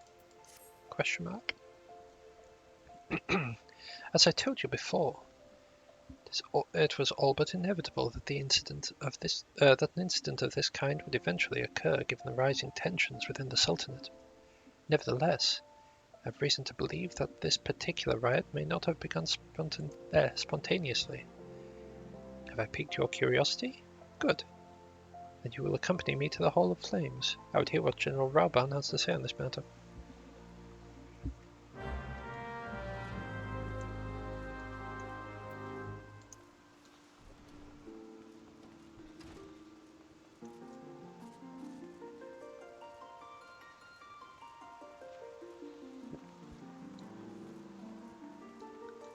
That is really, really tempting.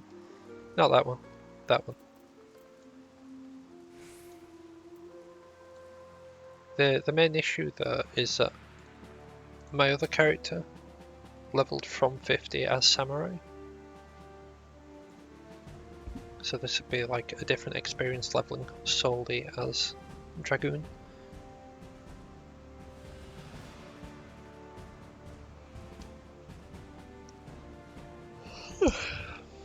Sorry about that. We thank you for coming.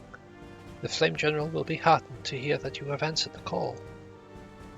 As we have already relayed to the Waking Sands, Ifrit has returned. For the sake of peace in the region, we humbly request that you vanquish him. The Primal is to be found in his domain, the Bowl of Embers. To get there, you must use a Beastman Aetheryte found in the depths of Zaharak, the Amalja stronghold. The Amalja have constructed their own Ethernet from salvaged Aetheryte shards. This being the case, you should be able to use it without problem. No doubt you already know this from your fellow Scions, but the present incarnation of Ifrit is far stronger than the last. Facing him with any fewer than 7 of your stoutest comrades would be ill-advised. That is all the intelligence we have to share. The rest is in your hands. I pray for your victory and safe return. Oh.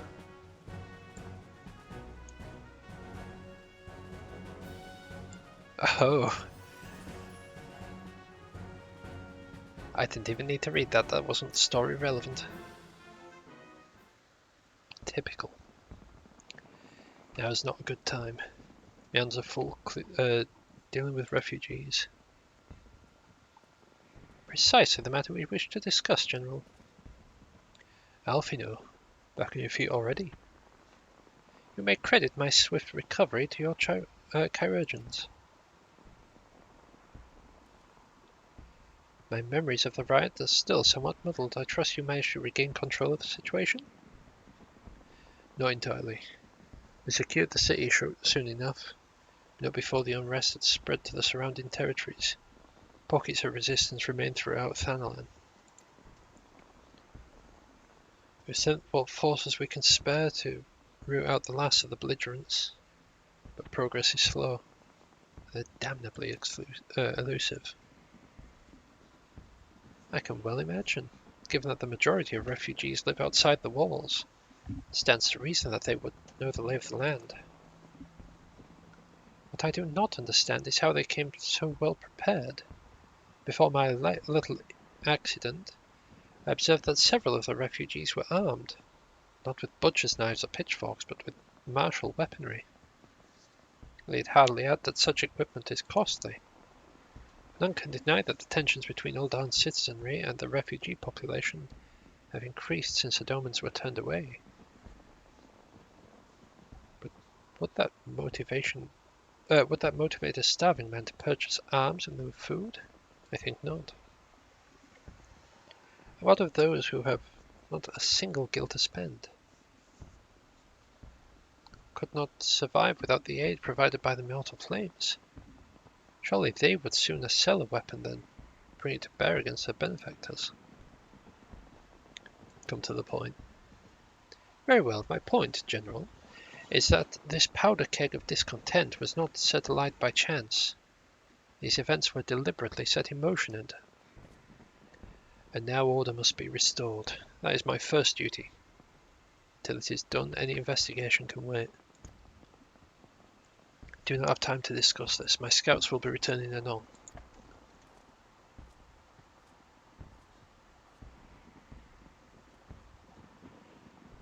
The general is no fool. He keeps his own counsel, and with good cause. Were he to claim, without necessary proof, that these riots were instigated by outside forces, the militarists would accuse him of attempting to shirk responsibility. After all, he and the Sultana have been most outspoken proponents of refugee aid. Regardless, they will face harsh criticism in the days ahead. Our allies may stumble upon the truth in time, but I have far more faith in your abilities. Therefore, I propose we conduct our own investigation, independent of the authorities. To that end, I would have you make inquiries in the settlements suspected of harboring belligerents. Commander Swift will know which they are. He may balk at a request for such information, but I have no doubt you can persuade him with your silver tongue. I, meanwhile, shall seek answers in my own way, after which we can regroup and share our findings. Well then, shall we? I did find it a bit weird that they were talking about Ifrit, because I don't remember Ifrit appearing again in the story. You look as though you have something to say, do you? What you ask is no simple favour. Were such information to fall into the wrong hands, the lives of countless soldiers would be at risk. Even so, there is wisdom in your words. An able individual may be better suited to the task than a regiment. Very well. The Brass Blades have reported suspicious activity in the vicinity of Lost Hope. It may be unrelated to recent events, but we doubt it. I suggest you begin speaking to the Blades posted there. Right, whereabouts is Lost Hope? Okay, cool. Oh wait, no. Yes, I want to go there. No, I don't want to use a free one. Ah. Also, I've just realised the time. We'll be back in 2 minutes.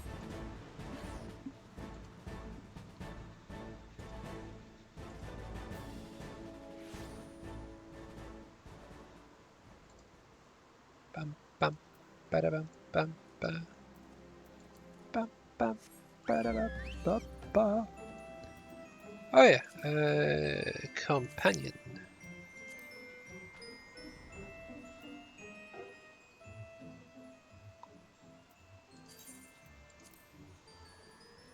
We'll bump your strength up as well.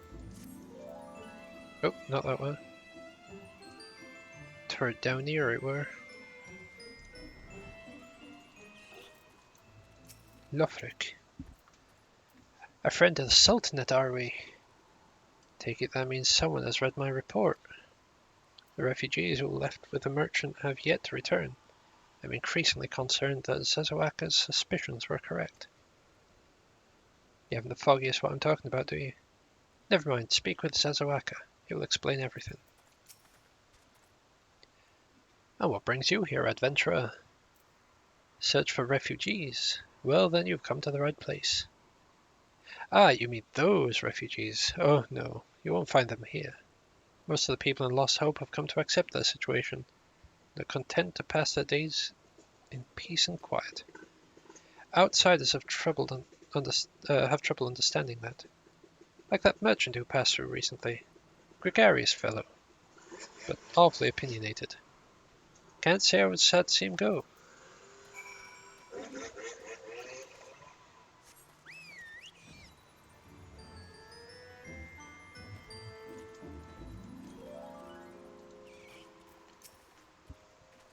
Ah, don't hurt me. I'm not one of them. I beg your pardon, you're not a flame? I see. If Lofric bid you speak to me, then I take it you've agreed to help. 'Twill be praised for that. So we haven't a moment to waste. Everyone knows the flames are on the march. The others have fallen under the fanatic's spell, but not I. Promises of revolution and retribution. Of holding the ruling class to account and taking that which is owed. Ha! Childish fantasy. I did everything I could to dissuade the others from leaving, but few would heed my words. Now that one of our idealists has returned, however, the madness of the merchant's plan is plain for all to see. Look behind yonder tent and you will understand why. Even now he babbles incoherently. So traumatized is he by the bloodshed he witnessed. Try as I might, I make little sense of his words beyond the fact that he was not alone in surviving. Yet I have no doubt that the merchant will lead the remainder to their doom. I beg of you, find them before he does.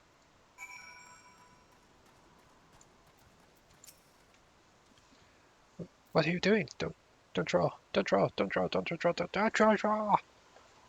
Why'd you run away with me? Why didn't you run away with me? We could have all escaped together. You'd be here with me. You're here to soothe me. Why did you have to stay and leave me alone?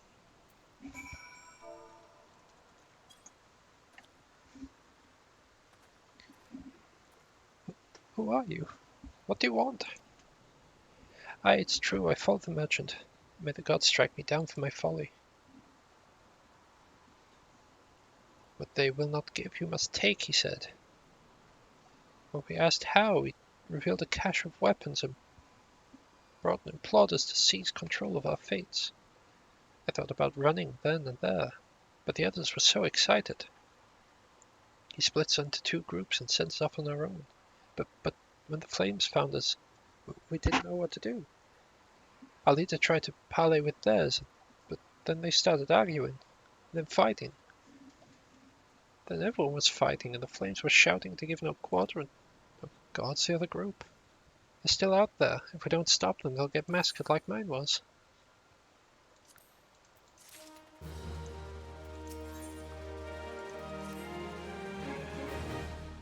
The other refugees are hiding in the caves south of Lost Hope, but to approach them would be fruitless.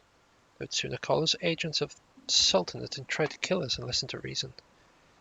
Why, the twins might even deign to do the deed themselves. A pox on all bloody sellswords. They're supposed to train us to fight, but the ones he sent us vanished during the struggle. Oh, if only we had never listened to that merchant's ridiculous claims.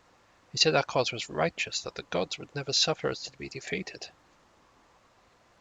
Though if they were forced to confront reality, that's it.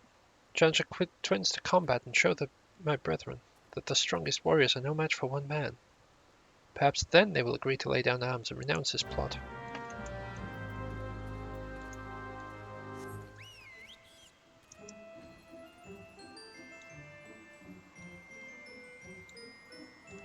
I suppose the only issue here is like, oh look, a hero coming and beating up refugees. What a hero they are.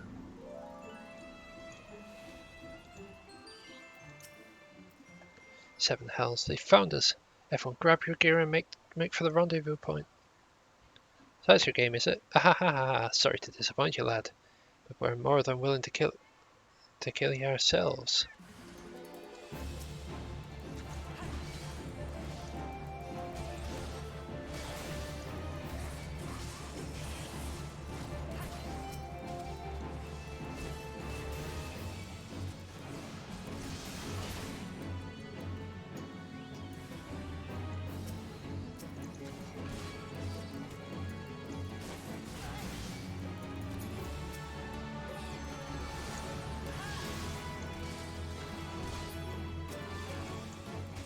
Yeah, about that.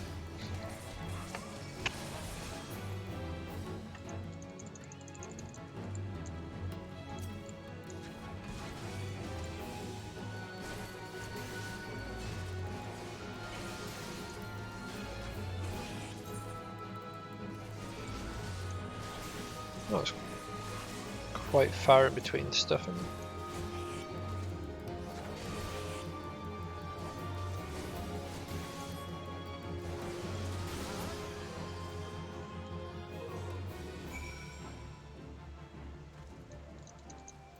Right, you beat him like it was nothing. Thal almighty, what are we gonna do now? Go back to Lost Hope. Put down your weapons. and like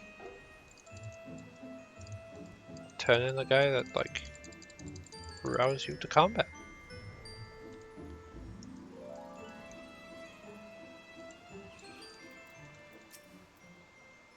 You returned. Did you find my brethren? What of the twins? What happened? I see. Well, you had no choice. Better that a handful of them take a beating from you than the whole lot get butchered by the flames. Tell me, what did the merchant have to say when it was over? Huh? But where else would he be? Unless he went to Stone's Throw to recruit the others.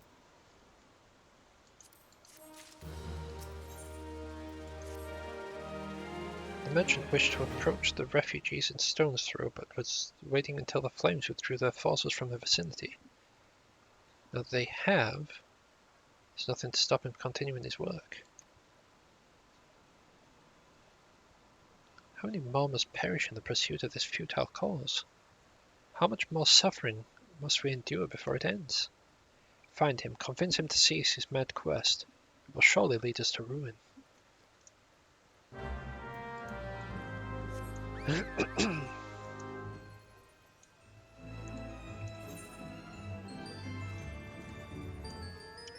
Stone's Throw is like literally right outside the city walls.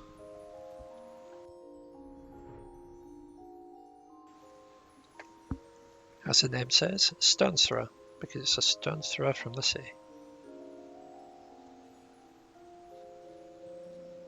Or Stone Throw. Yeah. Or Stone's Throw, yeah.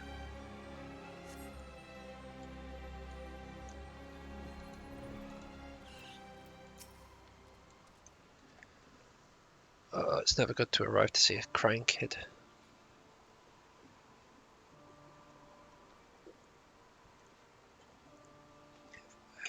Have you seen my parents?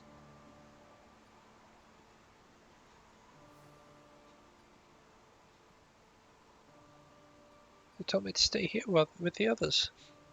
They said they'd be back soon, but it's been days. They left with the man from Ulda. The man said they were going to change everything, make it so we could live inside the walls with everyone else. I liked it when he said that. I didn't like it when he talked about making the rich people pay. Everyone looked so angry and I got scared. Say, mister, are you looking for someone? I'm looking for someone stirring up trouble. You mean the man who left with my parents? But I don't know where he...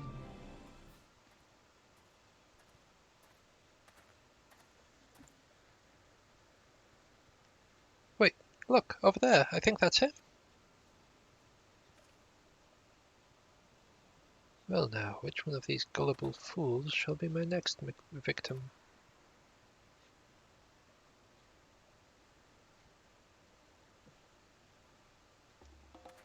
You. I...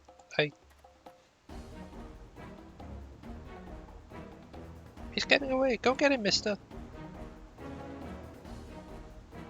It's like... Jump on a carbuncle, instantly catch him up.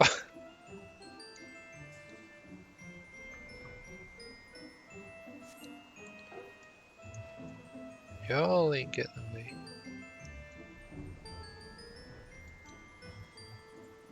Papashan.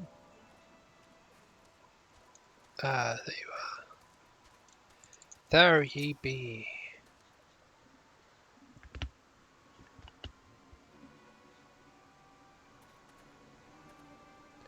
You again?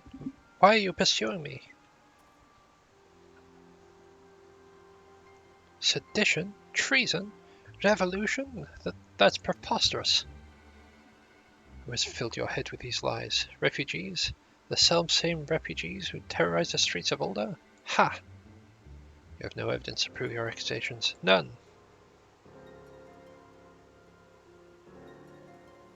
No, I will not accompany you to the halls of the flames. You have no right to detain me. For the sake of argument, let's say I did do the things you claim. Surely you don't think I give a cockern's butt about politics? It was only business. It was business, only business.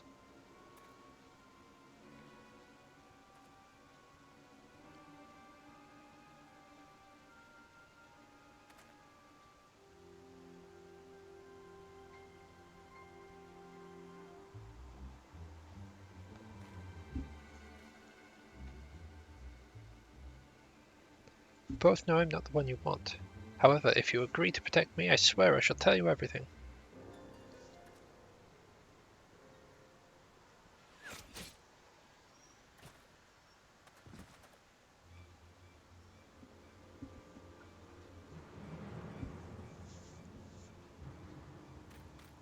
What's all the commotion? 7 hells.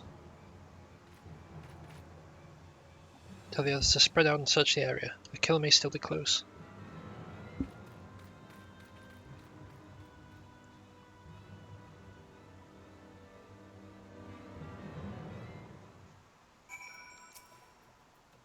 Hold, adventurer. I would know more about your relationship with the victim, as well as the events leading up to his death. This man was responsible for the recent riots. Mayhap we owe his murderer a debt of gratitude. In any case, it's obvious we are not the one. You are not the one whom we seek. You may carry on with your investigation, Scion.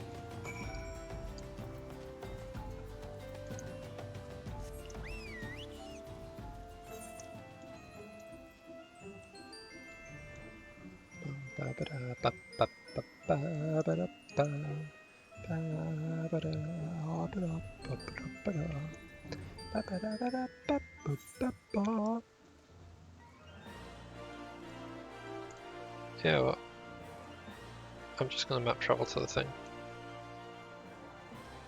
Yes, directly to the thing. Pardon me?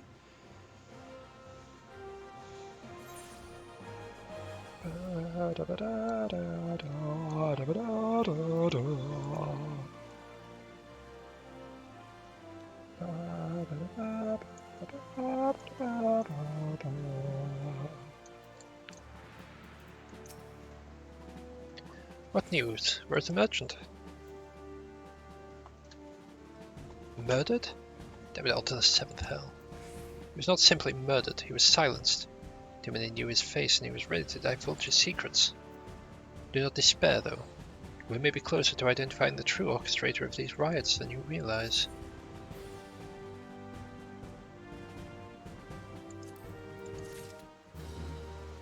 Right, we'll do a bit of that.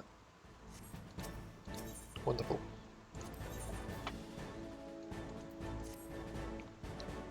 The Flame General left word that you were to proceed to the Fragrant Chamber as soon as you returned. He wishes to discuss your recent discoveries as well as the result of our own investigation. Master Alphino has already been informed and shall be waiting for you outside. Pray proceed to the Royal Promenade with all haste. Speak with Bartholomew. Bartolomeo.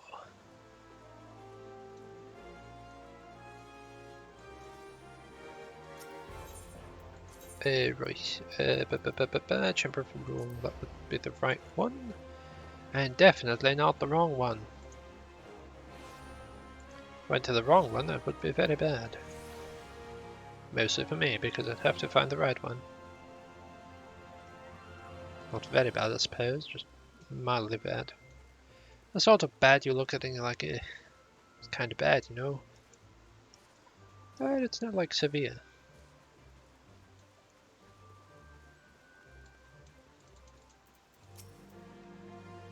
I've been expecting you, sir. Please proceed inside.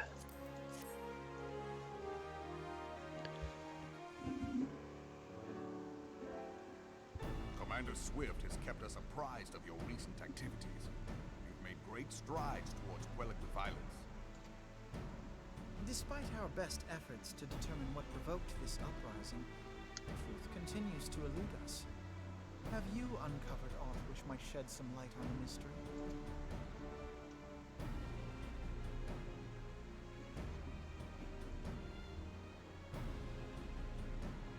This information does not leave this room. The Syndicate's decision to reject the Doman refugees' appeal for asylum had lasting repercussions. A number of those displaced by the Calamity claimed it was proof of a policy of discrimination. Together with a group of Alamegan refugees, they organized a series of demonstrations to protest against the Sultanate. Demonstrations which became heated, but did not descend into violence. Until a certain incident served as a call to arms. A unit of brass blades sent to supervise a demonstration loosed arrows upon unarmed protesters. It was this atrocity which prompted the refugees to take up arms. I need not tell you what followed. We assumed at first that the attack was born of a miscommunication. When emotions run high, they happen. But suspicions were raised regarding the unit's commanding officer, whom I ordered interrogated. Sure enough, our fears were soon confirmed. The dog confessed that a merchant had offered him coin to give the order. A merchant in the employ of Teleji Adeleji. Teleji Adeleji, but he spoke in favor of the Doman's cause, and has ever seemed sympathetic towards the refugees' plight. Why would he do such a thing? Know you of the Cartano Reclamation Bill? It is a proposal to annex the Cartano Flats so that refugees may establish permanent settlements. When last I looked, that was disputed territory. Aye. Some might even call it a battlefield.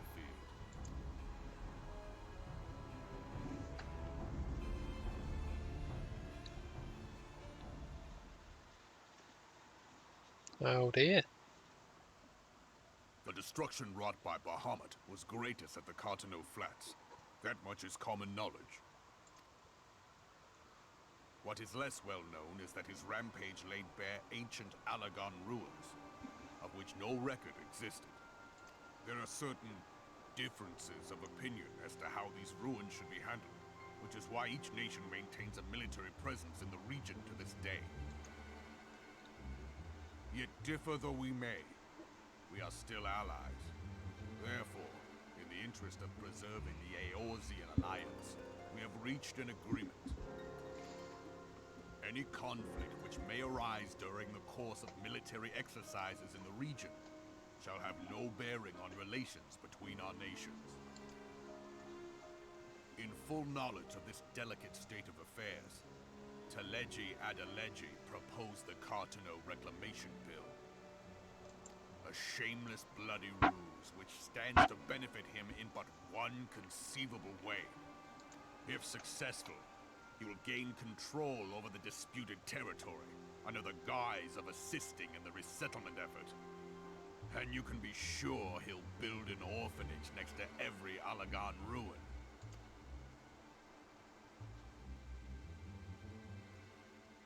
The man would threaten the unity of the Eorzean alliance and risk countless lives for personal gain. He walks a path all his own, independent of any faction and beholden to none of his fellows on the Syndicate. By inciting the less fortunate to violence, he hopes to convince others that the Cartano Reclamation Bill is the only viable solution. His sympathy for the plight of the Domans was not but posturing to gain credibility with the refugees. Of that there can be no doubt.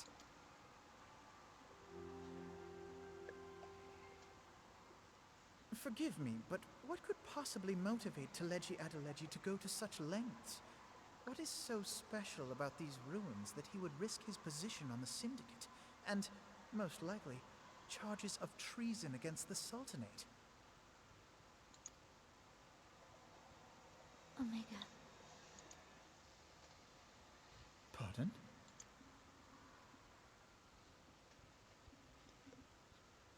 An Alagon monstrosity, not unlike the Ultima weapon. Mayhap larger, we know not. It has yet to be fully excavated. Alagon inscriptions indicate that it was created to fell Bahamut himself. If accurate, it might explain why Nail Van Darnus chose to bring the Red Moon down upon the Cartano Flats. given the ends he went to ensure Eorzea's annihilation. Destroying the one weapon which could stay the Elder Primal may well have seemed like good sense. When first I bore witness to the power of the Ultima weapon, I doubted the evidence of my senses. And now you tell me there is another such weapon. One which could contend with Bahamut. Bahamut? Aye, we were skeptical ourselves. Truth be told, until the Ultima weapon's existence came to light, we thought the inscription had been mistranslated. At present, Omega is more akin to a fossil than a tool of war, having long since ceased to function. As such, its true potential cannot accurately be gauged. However, if someone were to restore it, as the Garleans did the Ultima weapon, I have little doubt that he would wield untold power. Power enough to subjugate Uldar like as not, and the rest of Eorzea besides, which is doubtless why Teleji Adeleji yearns to have it. That he should aspire to world domination. He who has ever walked 2 paces behind Lord Lolorito in matters of commerce.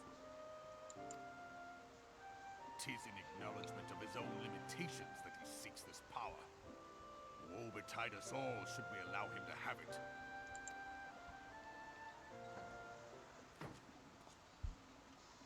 Pray waste no time chasing rats.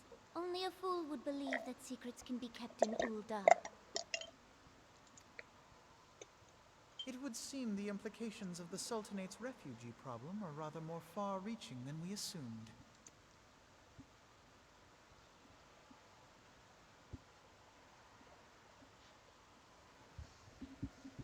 On the way to Cardano. Oh, nice.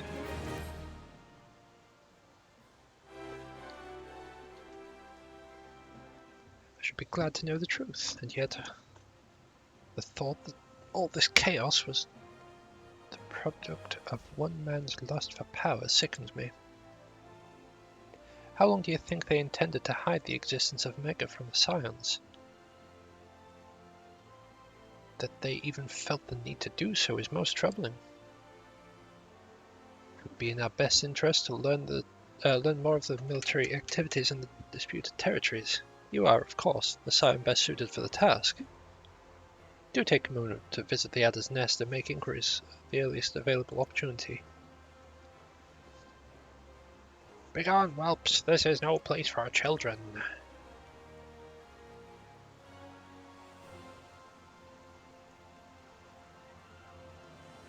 I'm sorry.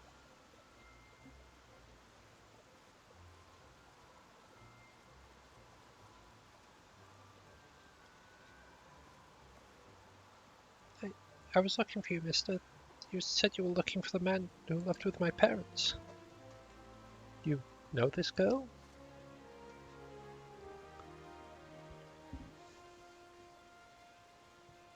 So he visited Stonethrow as well. I see. Did you find the man? Were my parents with him? They were not, I'm afraid. However, I can think of several places they might be. If you like, we can go and look for them together. Really? You'll help me look, mister? Of course, but first I need to finish speaking with my friend. He's telling me a secret, you see, so no one's allowed to listen. Mayhap you could wait for me by the pillar over there. Require but a moment. Okay, mister. I'll be waiting. I'll take her to the quicksand. Maybe Momodi will know how to help. What to do. A legion of Garleans, an Ether Star Primal, even dealing with an Ascian would be preferable to this charade. Sometimes I fear Minfilia is too ambitious. We rush hither and yon in response to threats as they arrive, without concern for the strain it places on our limited resources, and ourselves. Mayhap the time has come for a change. This is Minfilia. I know it's sudden, but I must ask you to return to Revenant's Toll with all due haste. The situation in the 12's Wood has taken a turn for the worst. I'll explain in detail once you arrive. We're about to go find Ramuh. 12'swood. The primal threat she spoke of before has been confirmed. Received no reports of Ixali activity which leaves the sylphs. Go. You know as well as I that the appearance of a primal takes precedence over all else. Oh, and when you arrive, do inform the antecedent that, whilst I am grateful for her concern, she needn't fear for my safety. I am more than capable of protecting myself. Yeah, tell that to that stab wound you got, or whatever it was that you got.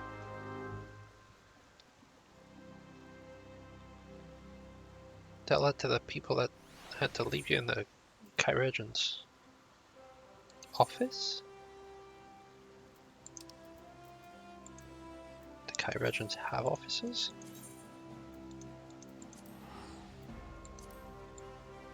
Eh.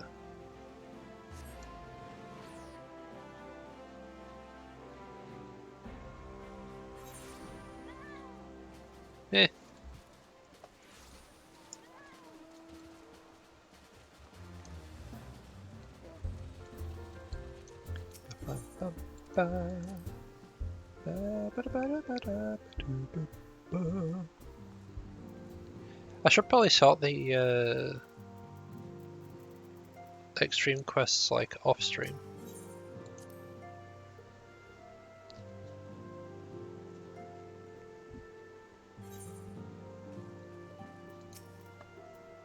It's a relief to see you healthy and hale. The latest news from Ulda was most disturbing.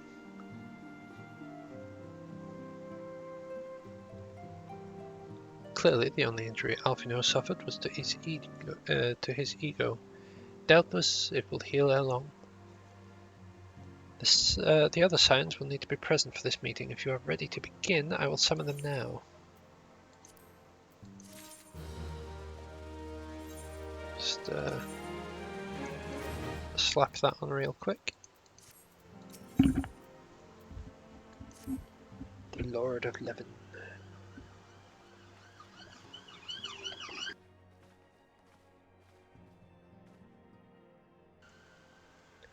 Thank you for responding to my call with such haste.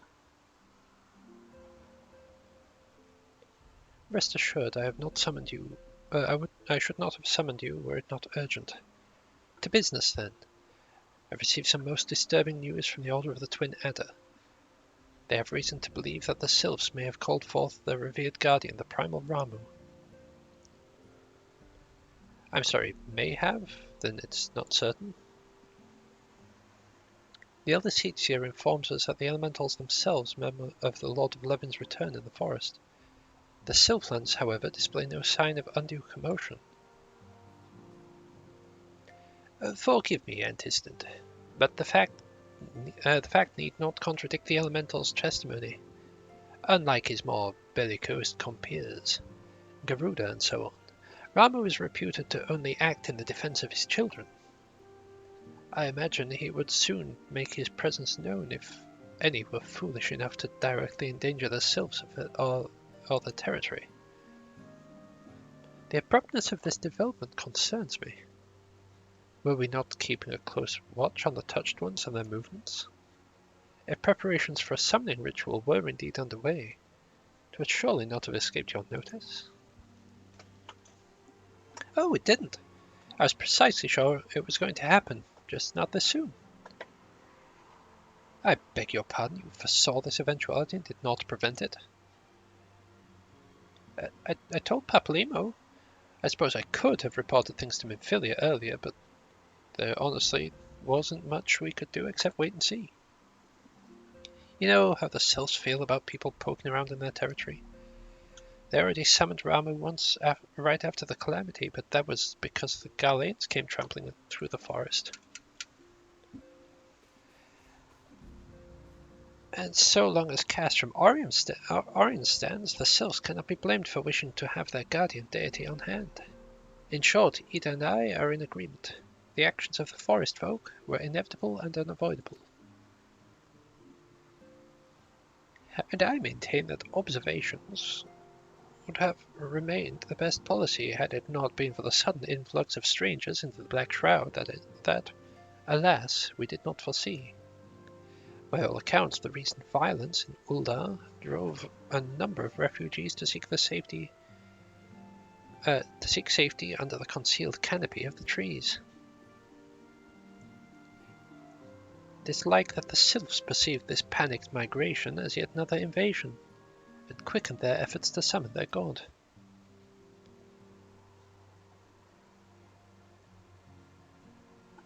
I am put in mind that Titan of the Kobolds.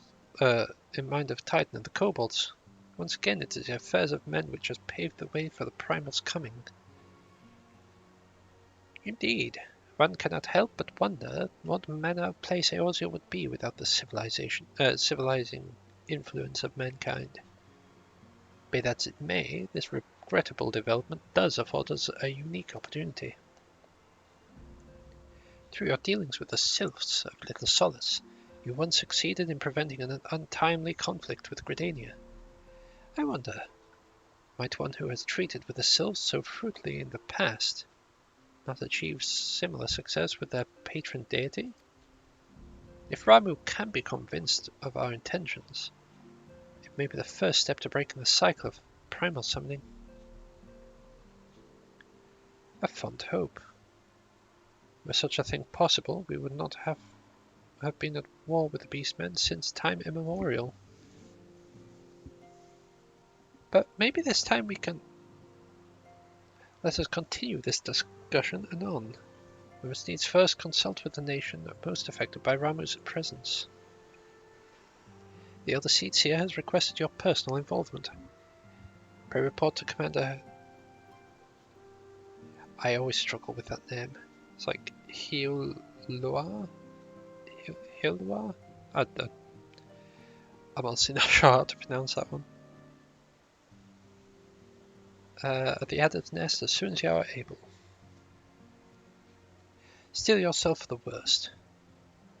While I hope for a peaceful resolution of this matter, experience suggests that your meeting with the Lord of Levin will prove less than amicable. In such an event, your fellow Scions will of course lend you what support you require.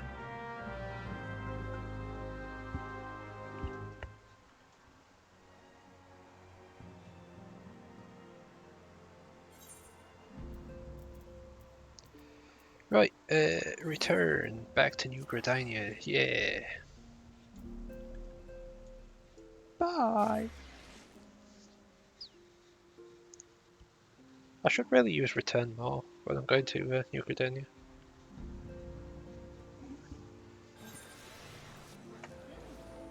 Right, over this way. Over toward the Twin Adder people. That's a good direction to pick. Especially since we've been directed over this way. Your arrival has been most anticipated. The appearance of a primal is ever the cause for alarm and unease.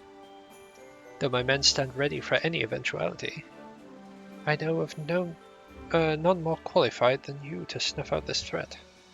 Indeed, I would have you do so without delay. The Elder Seer, however, would speak with you first. She is of the opinion that your diplomatic, rather than martial, skills may better serve our cause. I will leave further explanation to our learned leader. Pray make your way to Nofika's altar. The conjurer in attendance will admit you to the Lotus Stand.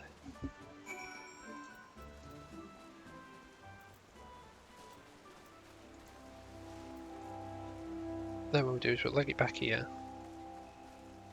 Then we go to the Conjurer's Guild, because it's right outside. A Conjurer, there you go. There you are!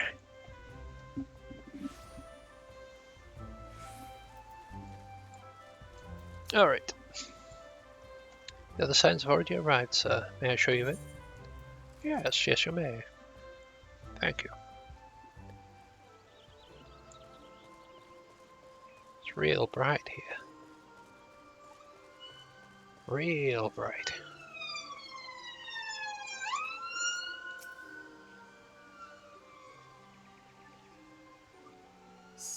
Sons of the Seventh Dawn, on behalf of the people of Gridania, I bid you welcome. Your presence is of great comfort to us all in these days of uncertainty. I summoned you here to share tidings of a most urgent nature. But a short while ago, the great elemental spoke, and his voice was clarion in its intensity. Ramuh is returned unto the forest. Scarce had his words ceased to echo in mine ears when we were visited by an emissary from Little Solace.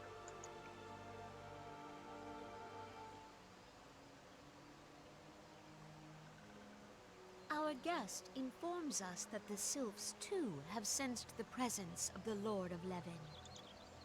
Though his exact whereabouts remain unknown, we may safely assume that the Primal was summoned within the heart of the Sylphlands. Unlike the other Primals you have encountered, Lord Ramuh is no raging avatar of destruction.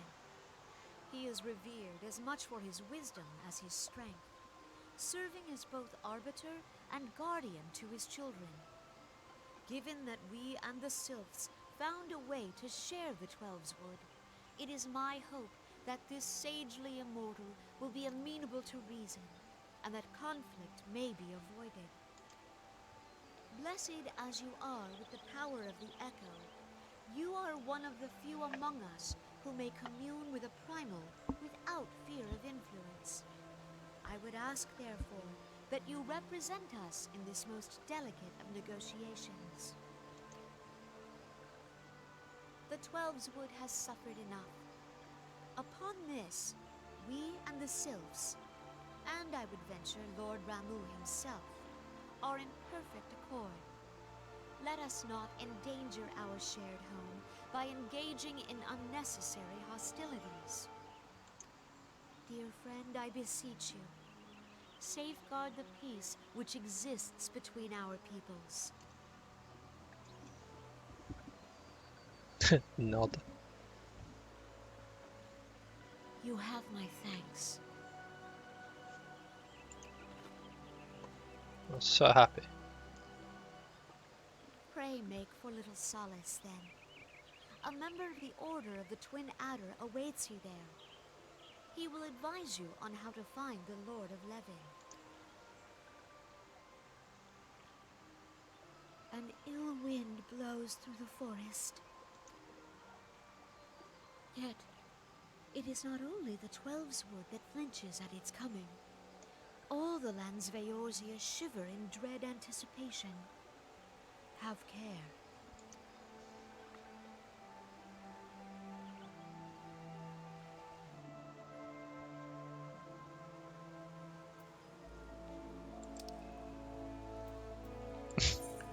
What the spirits bless me business. Maybe, maybe not, who knows.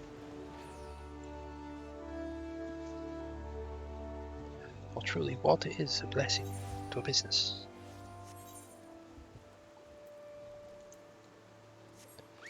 Right, I should probably go hand this in. It gets rid of one of the quests on the side.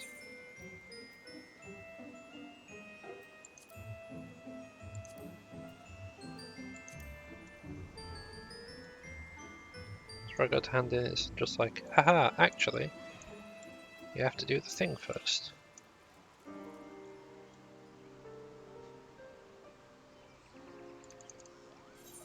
Right, this is not really required.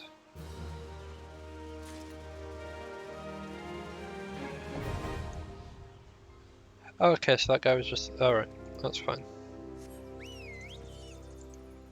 So yeah, that lets us access the extreme version of the trial.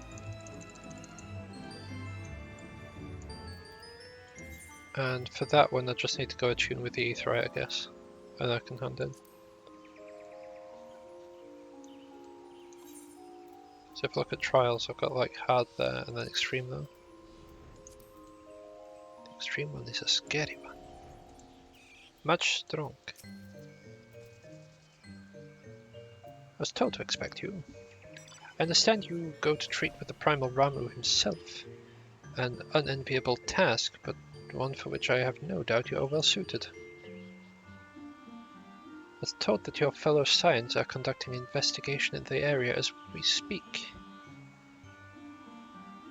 We might ascertain the location where the Lord of Levin might be found. I'd ask that you abide here until they return with their findings.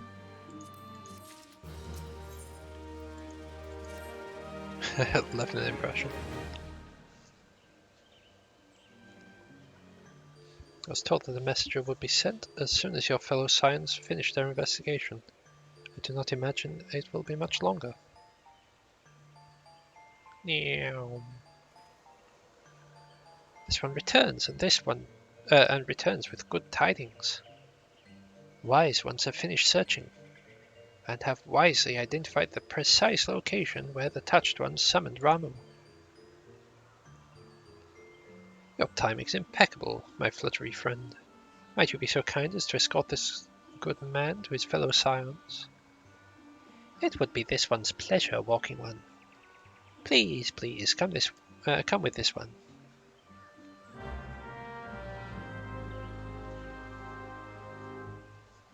Now, is this just going to be a go straight to the thing, or is it a... I'm going to have to talk to him in location though. Right, I'm pretty sure the last place we go is like here.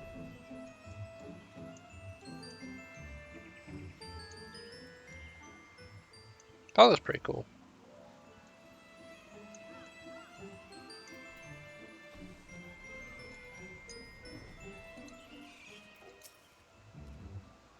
Wise ones have ventured deep, deep within the Sylphlands. This one must proceed carefully and keep an eye out for Touched Ones.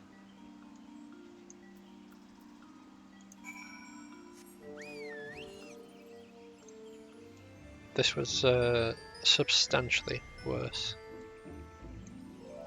When I was going through this on my other character. I wasn't able to fly.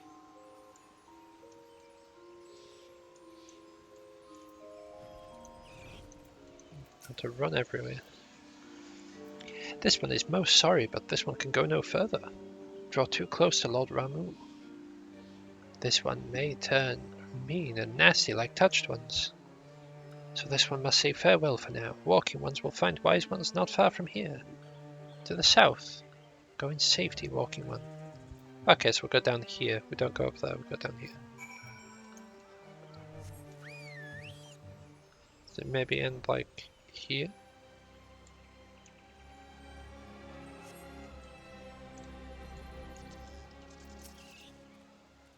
So it's actually you.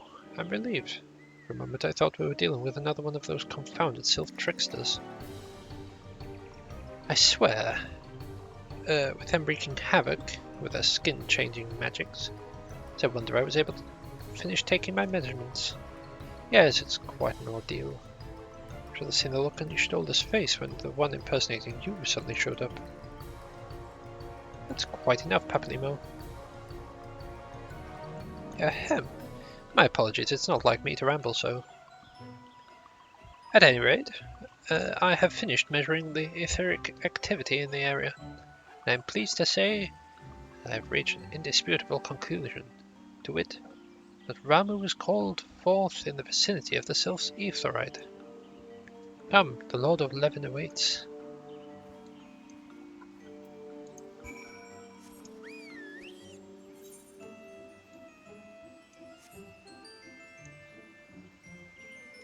I wonder if that's some of the quests that they cut out. Or at the very least one of the quests that they cut out. What if I... there we go. Just need to get close enough to it. Maybe that's for the way out.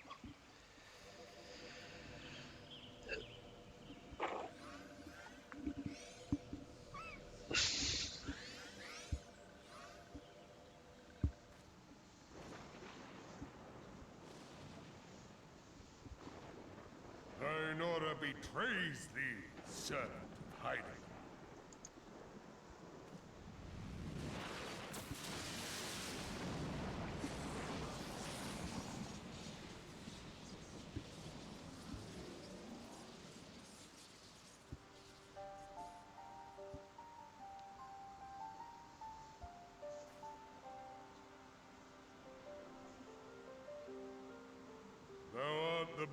of light, bane of Ifrit, Titan, Garuda, and Leviathan. I am Ramuh, guardian of the children of the forest. Thou tramplest upon sacred soil, bringer of light. By what right doth man intrude in this sanctuary of the sylphs? The Gridanians proffer peace? Their words are born of delusion, thine offer an insult. Thou speakest of harmony, yet carest naught for my children's desires. They did but wish to dwell beneath these boughs in solitude. Yet even that was too much to ask of man.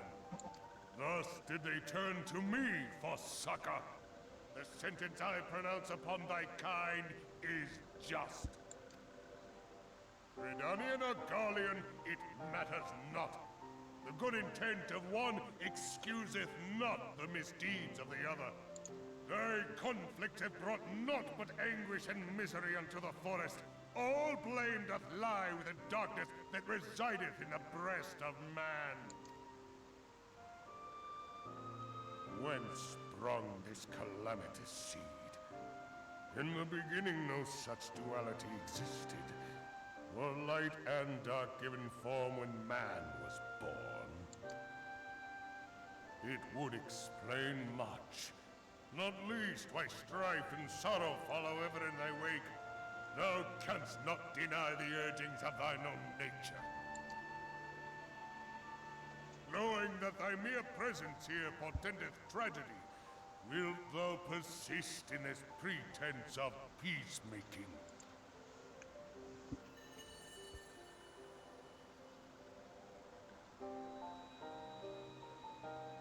Thou bearest the crystal which I bestowed upon my wayward charges. That they should entrust so precious a gift to thee. Thou standest apart from thy kin. Thou art the bringer of light, aye. But there is something more in thee. Very well. I shall consider thy proposal. Shouldst thou survive my trial. If thou wouldst champion the cause of harmony, I must have proof that thou art fit to play the role. Whether mine ire, and prove to me thereby that thou hast strength enough to stay the darkness which threateneth to consume thee. Yet if thou shouldst be found wanting, know that all men shall perish in the storm of my judgment.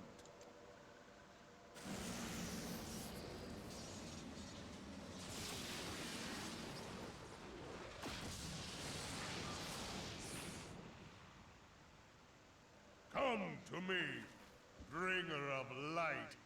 I shall await thee on the field of battle.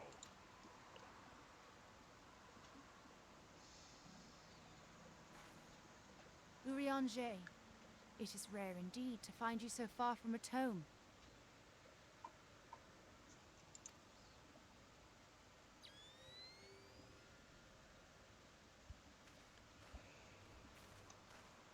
The Lord of Levin himself. Never till this day had I looked upon his visage, save in painted renderings made faint by time. Ever shall this scene remain etched in my mind's eye. Beg pardon, my lady.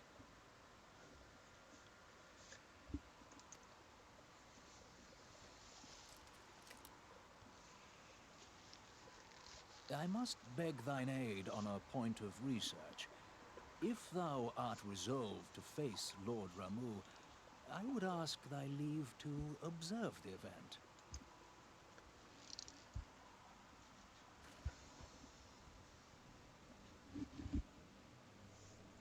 Oh, great, we're getting watched and judged by Ramuh and Urianger.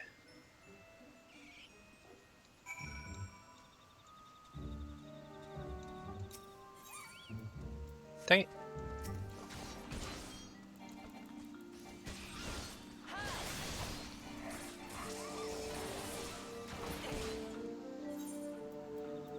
Right, clear that, striking tree, join, and then we fly. That's not too bad, average wait time of 5 minutes. Pardon me.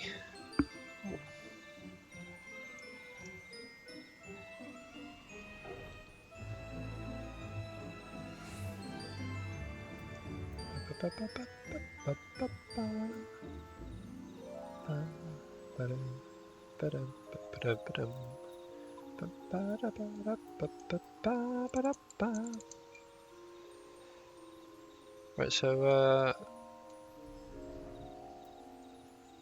risk it for a biscuit. I'm going to run the app right now. We'll be back in 2 minutes.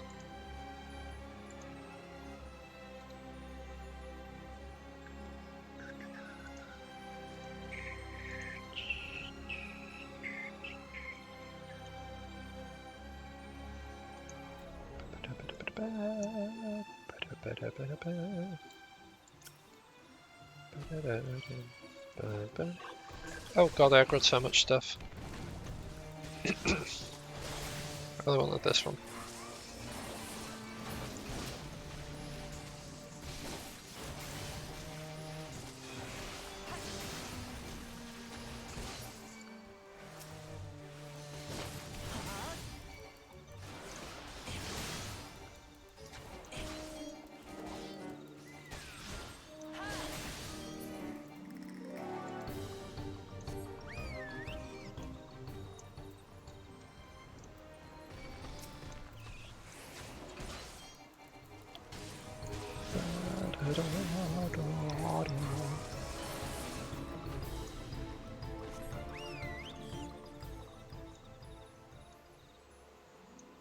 Oh, that's for the Lancer as well.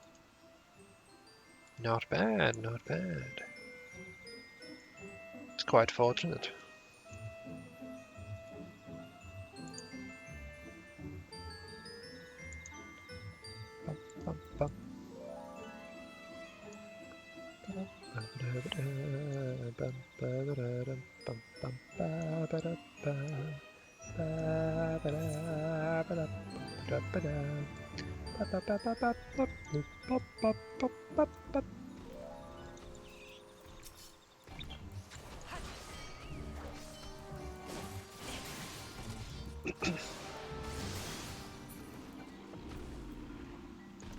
Alright.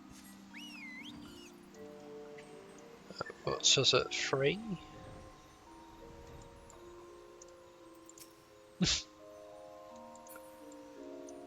So I wasn't expecting to see a giant wasp called Stinging Surfing.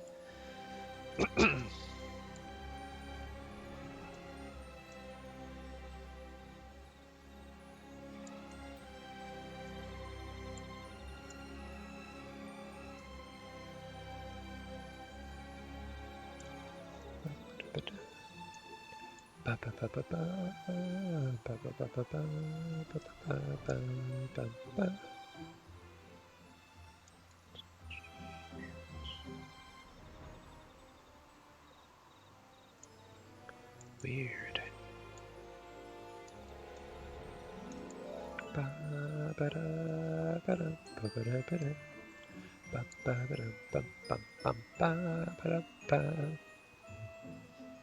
That's pretty cool.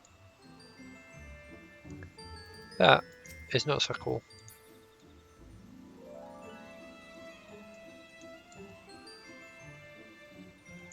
Pretty sure both of those are hunt targets.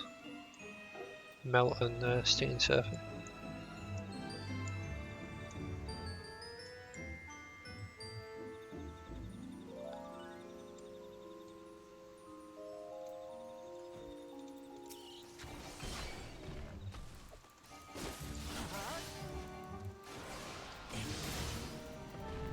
Okay, so we're with another set of people that are also climbing the queued list, it seems.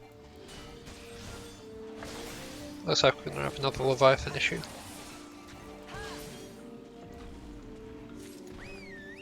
At least we're only like almost 20 minutes that we're waiting. Although I do know that people generally dislike this trial. So we might have people quit as soon as they get in.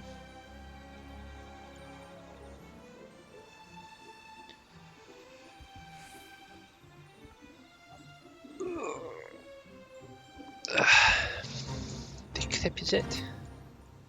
Kafre.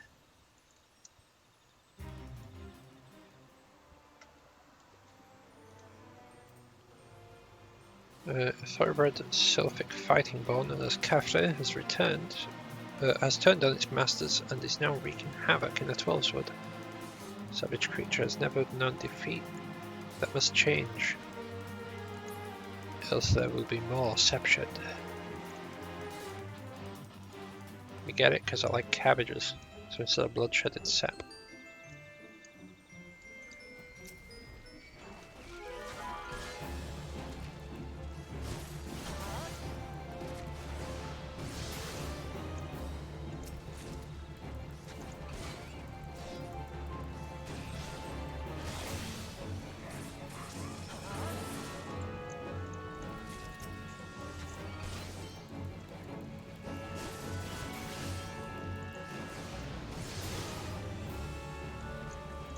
By the fact that it says the average wait time is 6 minutes, I'm guessing that I'm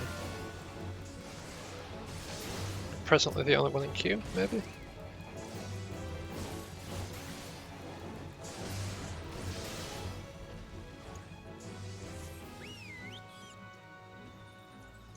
Right, I believe that was all the ones for the marbles.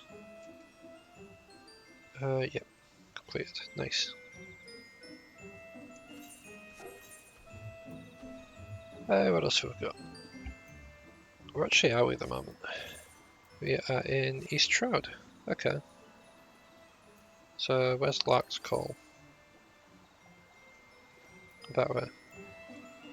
So somewhere in this area we should have signifiers.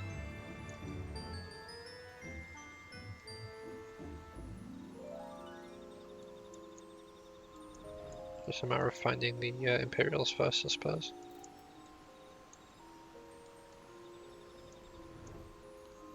Ah, okay. They'll be over this side.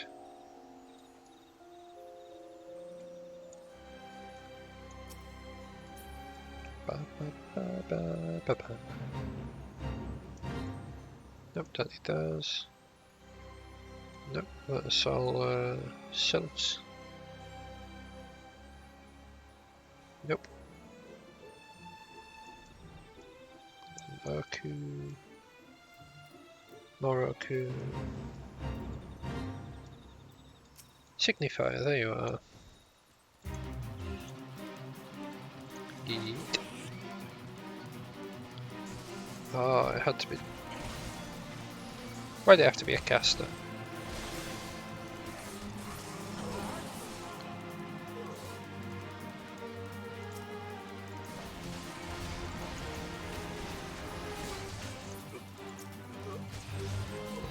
Oh, they're also vastly below my level. This is fine, because we're all done now. So I can leave. Right, South Road, Madonna.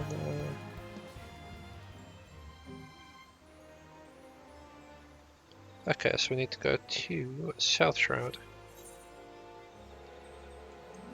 Which I assume will be down that way. Yeah.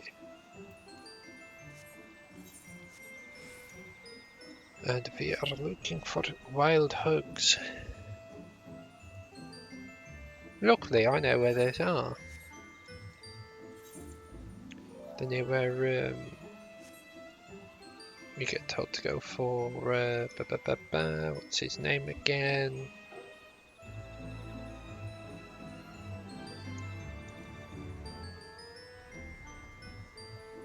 Right, my head's saying Odin, but I'm not 100% sure that it is Odin.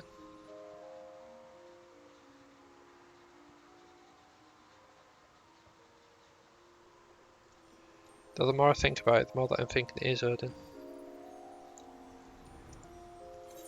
Shows up, rides around on a zappy boy. No, he is a zappy boy, runs around on a horse. A horse which is meant to have 6 legs. Yep, they just mentioned Odin.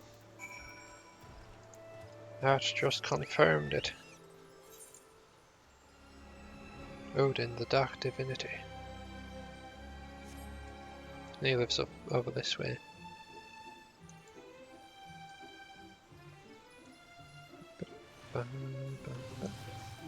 Yeah, I'm gonna help out with this, because I need them to.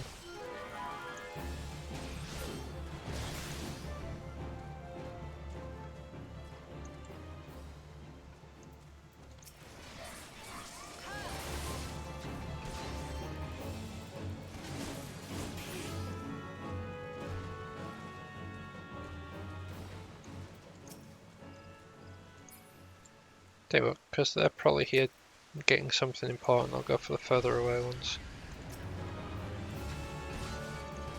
I'll let them get their stuff a bit easier.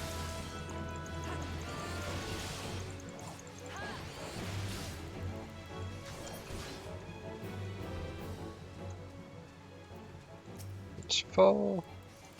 So this is the last one I need.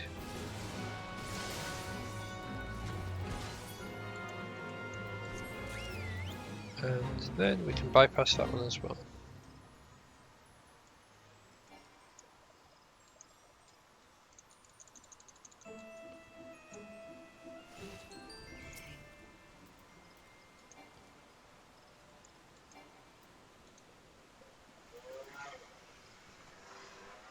Oh, and use of what? Cleanse evil spirits. Okay. Use that on this.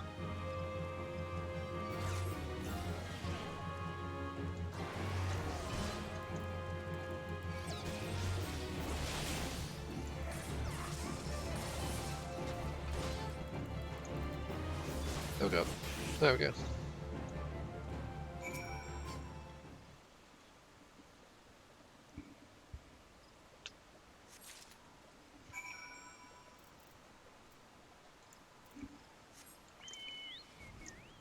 Whoops.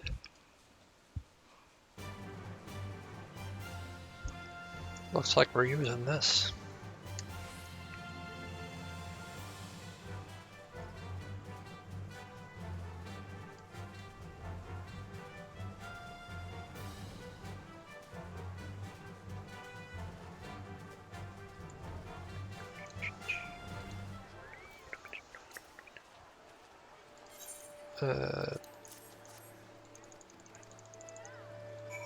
Right, none of that is even important, so we can just go hand that quest in now. And they'll be like, hey, you can now access this activity. Or it would if the dude would spawn in.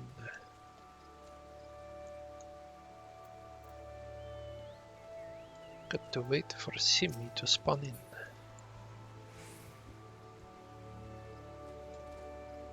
Oh, never mind, they are above.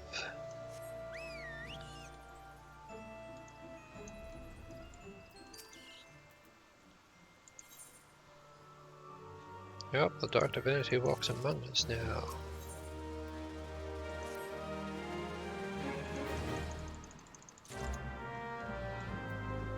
All I wanted to know about Odin. And I'm assuming that's back at the Waking Sands? Yeah.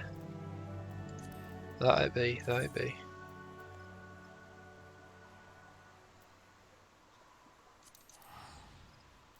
Vesper Bay.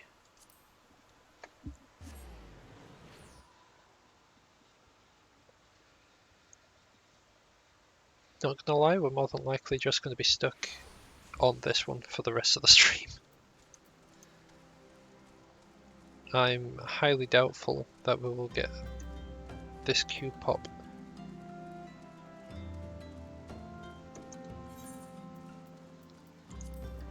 Oh, I can actually access the trials one now, I think. Unless it's just displaying that I can because it's well, because I'm already queued for something. Which it has been known to do. Like my other character, it shows up as like I can queue the level 80 stuff whilst level 50, just because I'm queued in something and it doesn't like displaying things properly.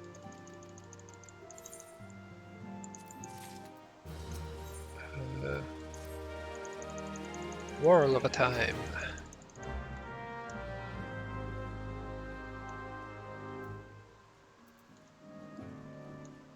Where do I need to go for this one?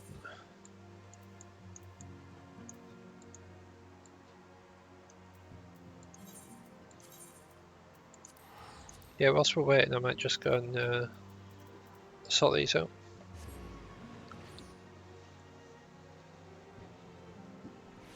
If I do Ifrit, then the next should be Titan that we need to go talk with someone about. I imagine it'll be the same person for this, so we'll just get them both at the same time.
Alright, oh, nice.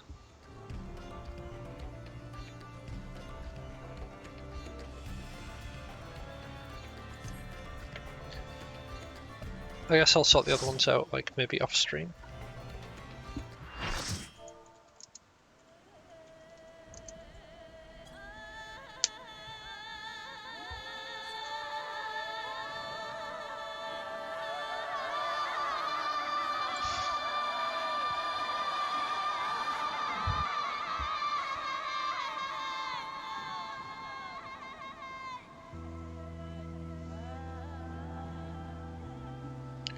Soul without a name in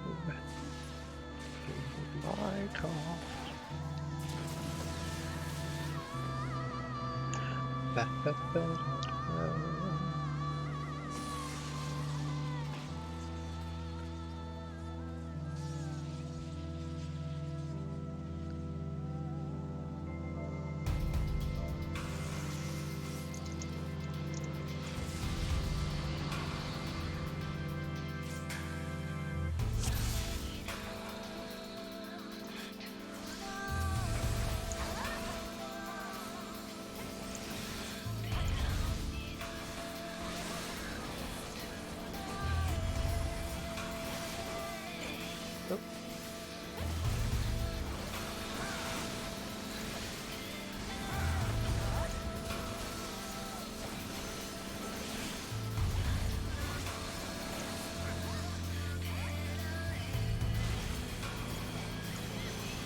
Well, that hurt.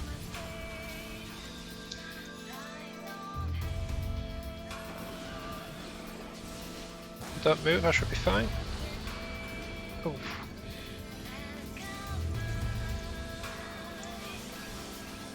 Maybe not.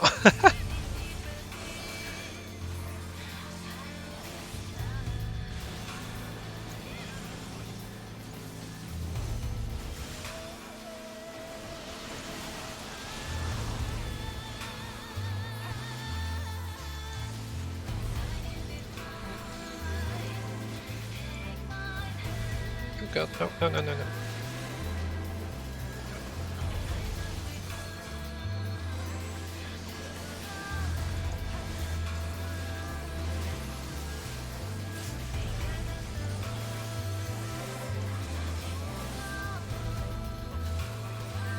God, oh, trying to keep them away from it.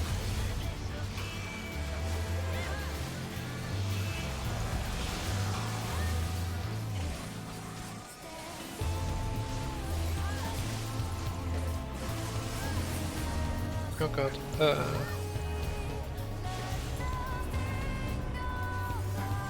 I'm assuming that they're grabbing orbs.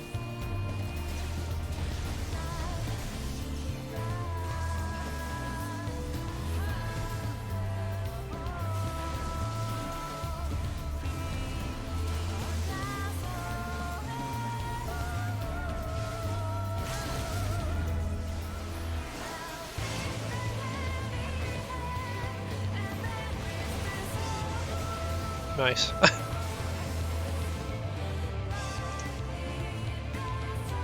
That went a lot smoother than I was expecting, not gonna lie.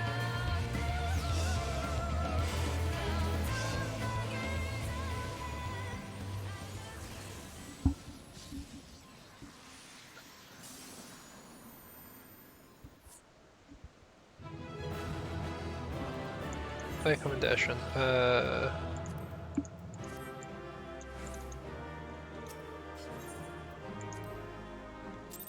Straight to the healer. I have taken thy measure, bringer of light.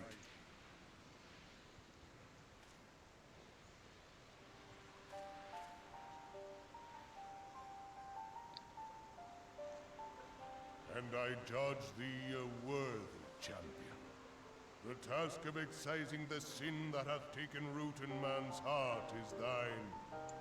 Shrink not from employing thy strength in service to the forest and the wider realm beyond. Like hungering shadows do the enemies of harmony gather, and meekness will but feed them. If man is to be delivered from the dark, it shall be by thy guiding light alone. Stray not from the path, for if thou dost, thy people shall be truly lost. I like Ramuh. Ramuh's chill.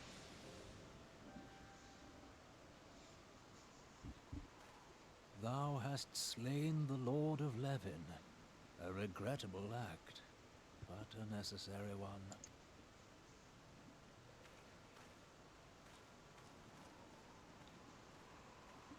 In witnessing thy struggle, the truth hath been revealed unto me. If I mistake not, it may yet prove a chink in the eternal armor of the Assyrians. But let us conclude our present business. I shall expound upon my findings at the Rising Stones anon.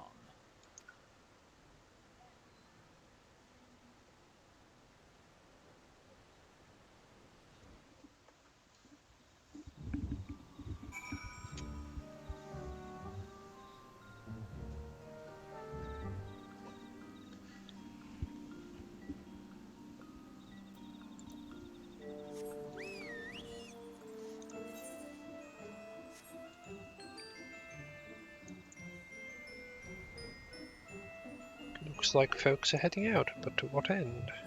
Unsure.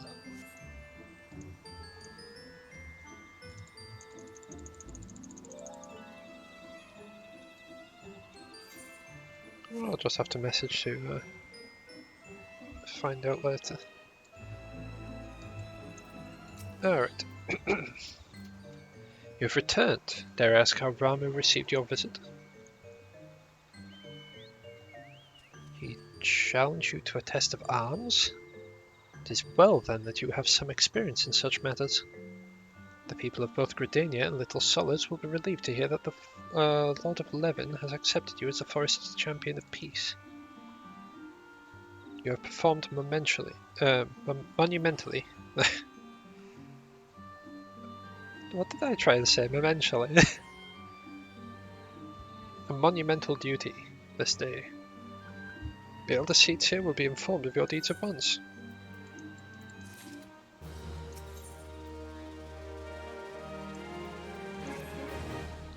The elder seats here will wish to hear of your experiences firsthand.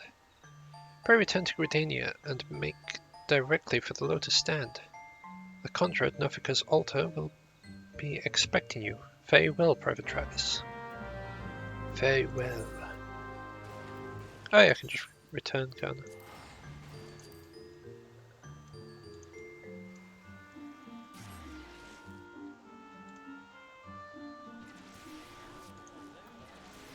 Alright, go the right direction, that might help.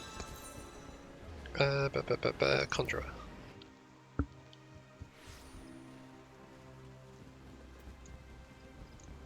Oh god, need to sneeze. Sorry about that. Alright. That is fine, I believe.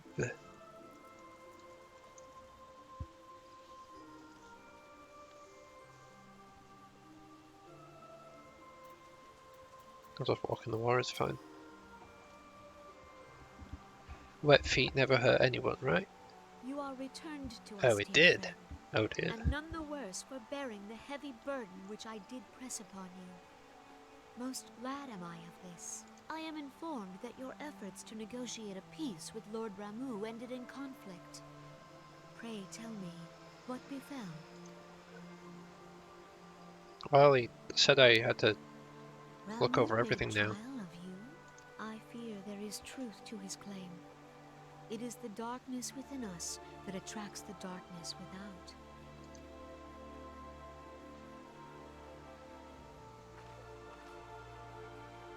It cannot be denied that misfortune follows man. For evidence, one need only look to the conflict brewing in Cartano, or to the rising flood of refugees. Our shared struggle against the Empire should have served to seal our union. Yet the ties which bind the Alliance strain under the weight of gross self-interest. As the scars of the calamity begin to fade, so too does our sense of common purpose.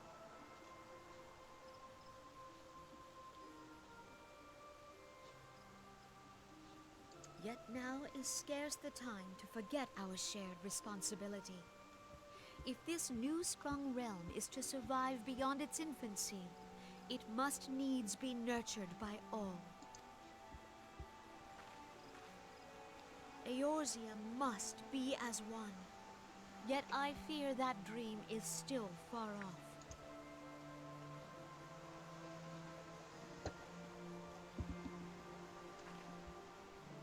On behalf of the people of Gridania and the elementals both, I thank you for all that you and your fellow scions have done. Full oft have I been compelled to look to you for aid of late, and offered all too little in return. As leader of this nation, I shall endeavor to prove a more worthy ally to your cause henceforth. The lighting suddenly changed there, didn't it? It's like it's really dark now. Look at it, it's really bright! Lord Ramuh has departed, yet the keening of this ill wind grows no less insistent. Voices of the forest, pray speak and I shall listen. What unseen evil begets this unease in my heart?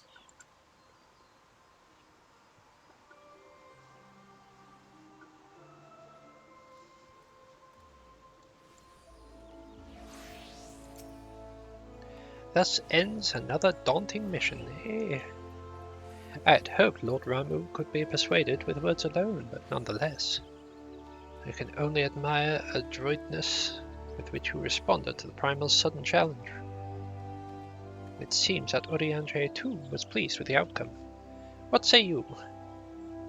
Shall we gather back in the Riding Stones and ponder the lessons of the day? Why, yes, I believe we should. Head back to Morona.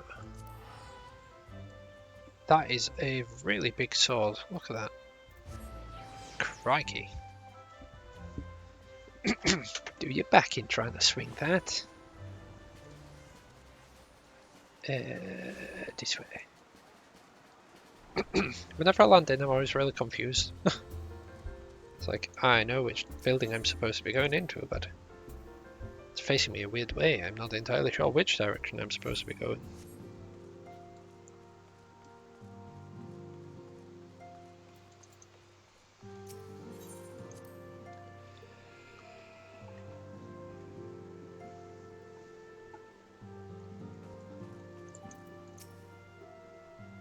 Welcome back.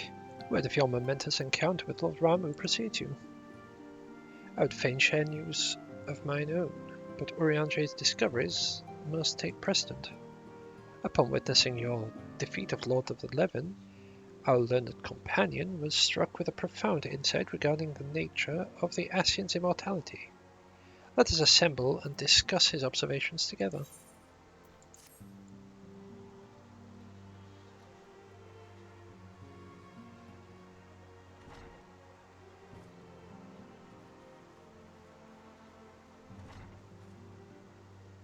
If everyone is ready, let us begin.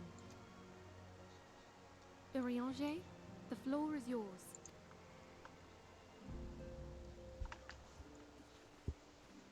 As all here assembled now know, in its final hours as our Order's headquarters, the waking sands did play host to a most unexpected visitor. I speak of the Ascian clad in white, Elidibus. Unwelcome though his presence was, his words that day did serve to confirm a truth long suspected, that the Ascians are eternal beings, to whom physical destruction is as a temporary inconvenience. In the intervening time, Urianger and I have striven to discover means by which the Ascians might more permanently be slain. And 'tis my belief that we have found the thread that will allow us to unravel the twisted skein of their existence. In the moments prior to Leviathan's most recent manifestation, the Sahagin elder who summoned him was observed to undergo some manner of ascension. The etheric readings taken by Y'shtola at the time of this transfiguration have proven most enlightening. The disruption to the flow of ether was sudden and dramatic. So tangible was the agitation, I scarce had need of my goggles. The significance of Y'shtola's readings might better be understood in the context of mine own, taken at the instant of the Lord of Levin's demise. Unlike the Primal, the Sahagin was not subject to etheric dissipation. Before discussing our new discoveries, it may benefit us all to recall what we know of etheric behavior. I'm gonna have a science lesson. Let us begin at what some might call the end. When we who dwell in the material realm die, our spirits dissolve into the flow of ether and are returned to the ethereal realm. In turn, the restless energy which suffuses that plane streams back into our world, giving rise to new life. Oh, wee babby. 'Tis as the heavens did decree, the way of all mortal souls. Twixt this world and the next do the ethereal currents swirl, bearing the very essence of life. Thus doth the cycle of birth, death, and rebirth continue unabated. primals behave somewhat differently.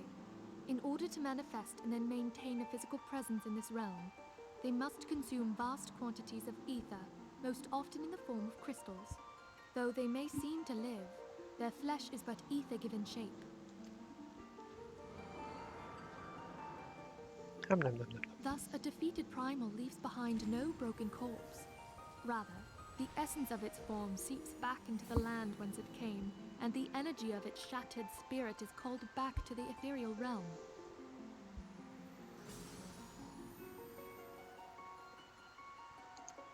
And there it waiteth, till next the prayers of the faithful do draw it forth from the sea of ether, to take their offering of crystals and make for itself a new body.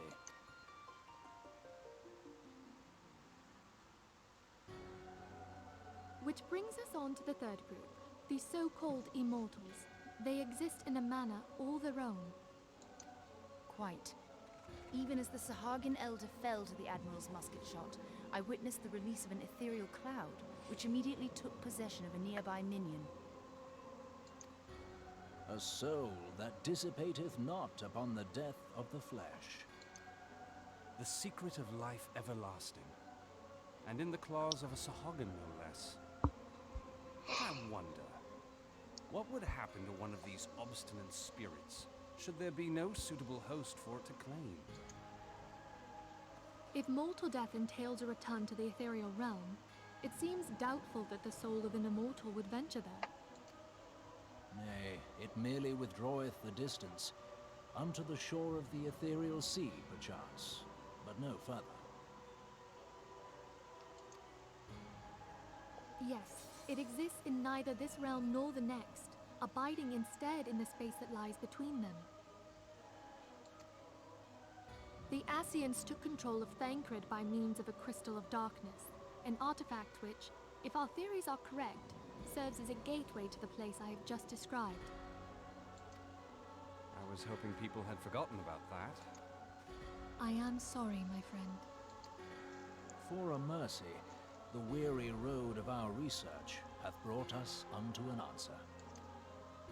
The Sahagin ascended to an immortal state, but he did not possess a crystal of darkness through which to flee this realm. Thus was he consumed by Leviathan. If we could entrap the spirits of defeated Ascians in like manner, and thereby deny them resurrection,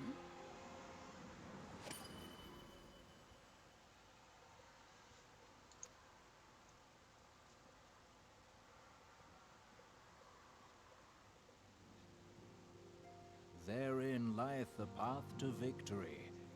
Thou art most perceptive, my lady. Only when we have trapped the bodiless soul within an ethereal prison can we hope to defeat its unnatural constancy. Thus might even an eternal paragon be consigned to oblivion. These feats are, of course, far easier said than done. At present, we lack a viable means to entrap and extinguish an Ascian soul. Yet, I believe it to be possible. The pieces of the puzzle lie before us. We have but to put them together.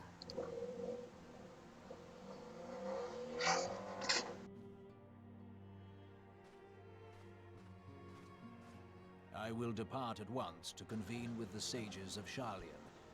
Together shall we divine the steps by which our goals may be achieved.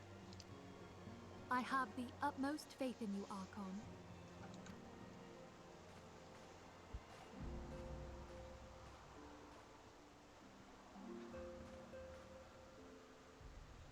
Beg pardon, antecedent, but I would raise one final matter.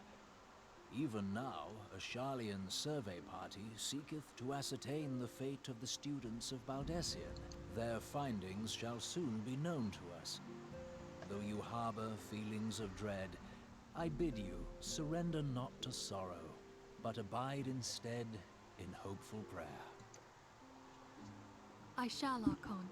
Thank you.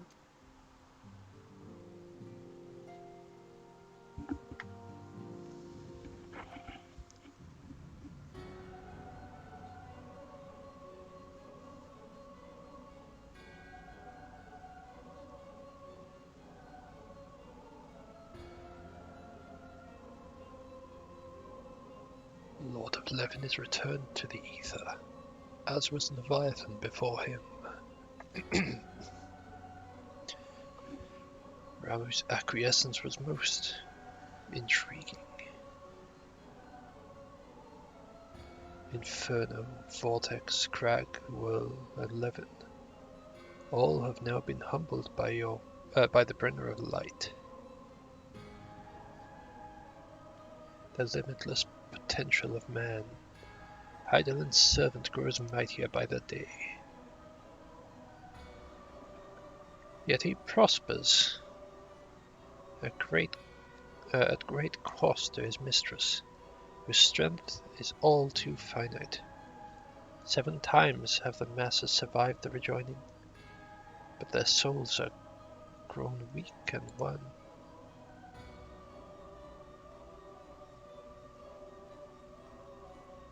Yet, even as it enervates, the ardor empowers our master. All that remains is to nurture the strength of the gifted, to forge the final key.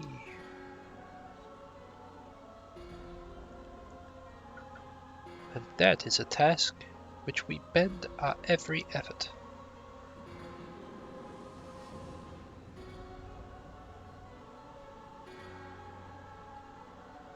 Divine seeds are ever wont to quicken in Eorzea's fertile soil. We need only lead the men to the field. By their eager hands shall a new deity arise. That which was shattered shall be made anew, and the one true God shall come again.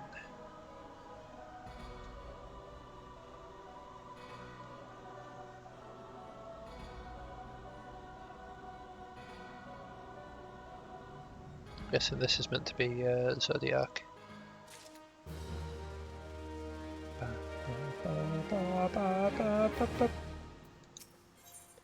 Yeah, I was going to check something, but I never actually got around to it because I completely forgot. So I'll check it after this cutscene. Now the matter of Ramuh has, for the present, been put to rest. There is something I would show you. A piece of paper.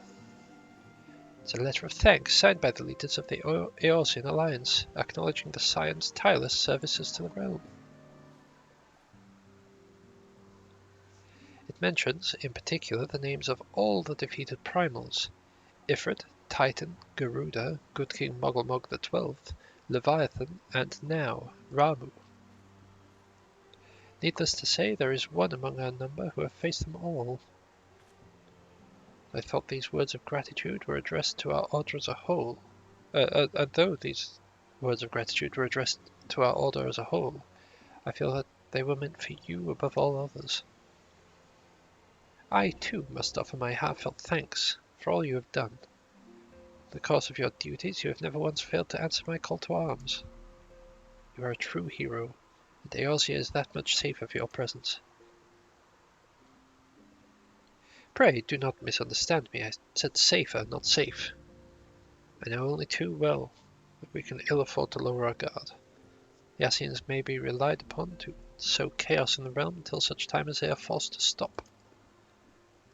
Why, even without their encouragement, you may be assured that man will foment strife on his own. And that is to say nothing of the beast tribes. Unless we learn to live in harmony, the primals, too, will return to plague us again and again and again. And yet, despite all of this, your deeds serve to inspire the people, to give them hope for a better tomorrow. There is no greater gift. That we have the courage to strive for what might otherwise seem an impossible peace, we owe in no small part to the dangers you have faced on our behalf, and for the people you have won over to our cause in doing so. Our list of enemies has ever been long, but think of the allies with whom we are now blessed. Of the sylphs of Little Solace who wish naught of conflict. the Alamegans and the Domans who now stand with us, determined to halt the dread march of the Empire.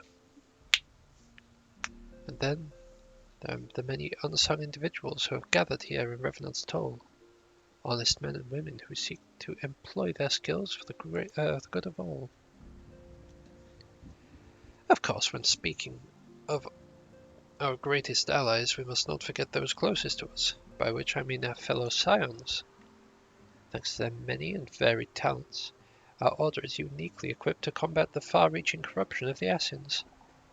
And combat it we shall.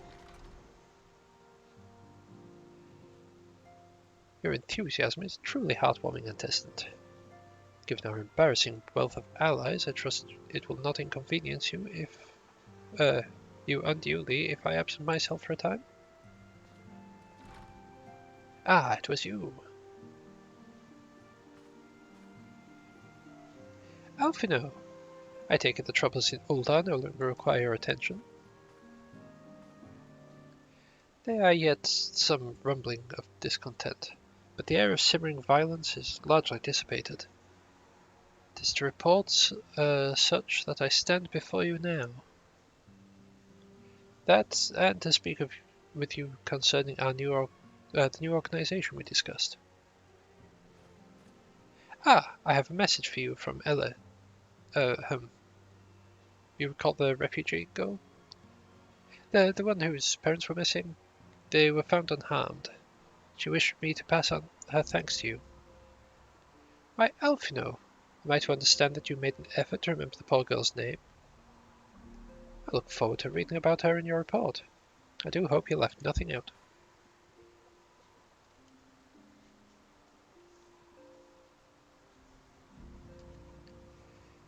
You've been away from Revenant's Toll for some time now, I believe. Might I suggest that you put the affairs of the realm to one side for the moment and take the opportunity to reacquaint yourself with the town?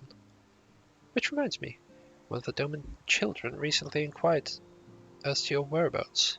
Urizen was his name. I believe he had some small matter he wishes to share with you. Why not oblige him with a visit? Sure. Sure, why not? Not like I've been busy, like, saving the realm, you know? Suppose I can go talk to a kid. Like, yo, Zan?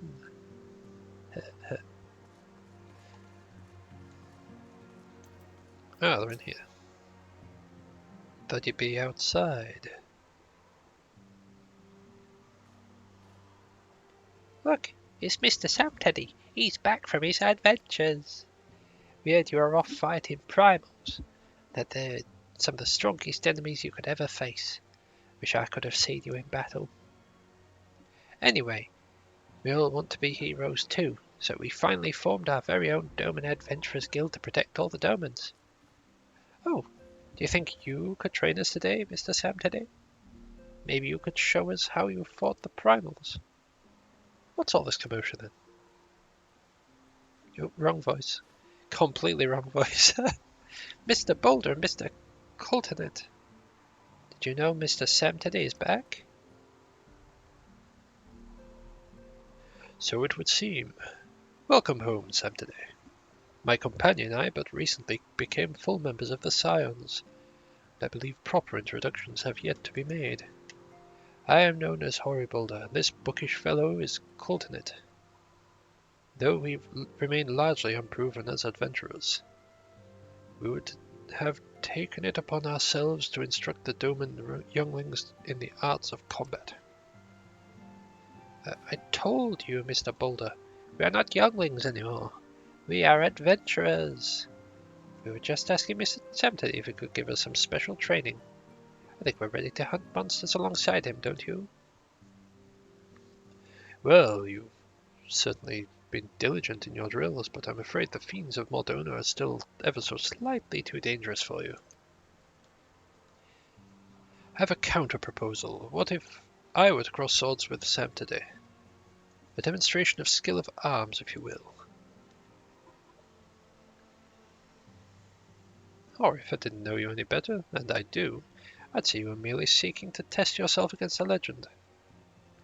Ah ha ha ha ha. Well, mayhaps I am. But what matters the motive when the children stand to learn so much from the lesson? What say you? Would you consent to spar with me? Yeah, sure, why not?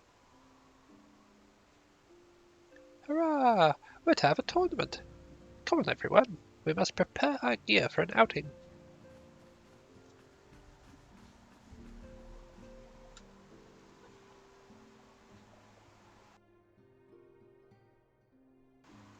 Do try not to disappoint them. Have faith, Coltonet. I shall summon every last ounce of my strength to make this a worthy contest. The fields to the east of town should prove suitable for our purpose. I very much look forward to our bout. I, however, do not. Strong fighter though you may be, I don't very much enjoy beating up good guys.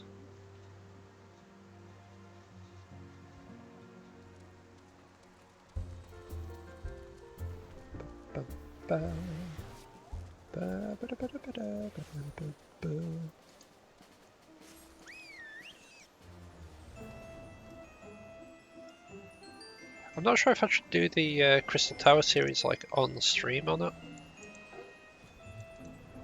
Because like on one hand, it's got story relevant stuff in it.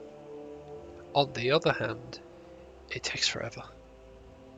'Twas good of you to agree to this. I trust you are ready to begin. Yes. Yes, I am. Ready and prepared. Very well. Let us not keep the younglings waiting any longer. Ahem. Or you certainly wish to fight him alone? That is Sam to you face.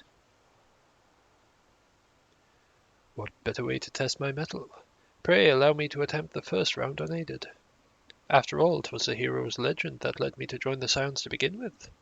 Without something to inspire my efforts, I would not be half the warrior I am today. Your point is well made, but remember, this is for the children's sake as well as your own. Should it appear the contest will end too swiftly, I shall add my spells to your blade work. Hello, you haven't begun yet, have you?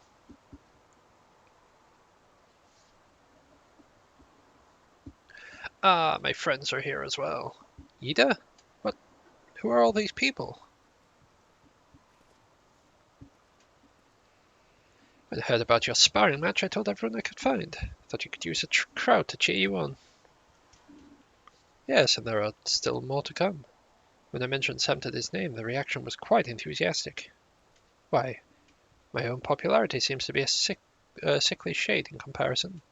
Your best claim victory, bringer of light. Your burgeoning reputation is at stake. Well, our teacher won't be beaten so easily. He's a master swordsman. You can win, Master Boulder. We shall soon see. Be on guard. Smile.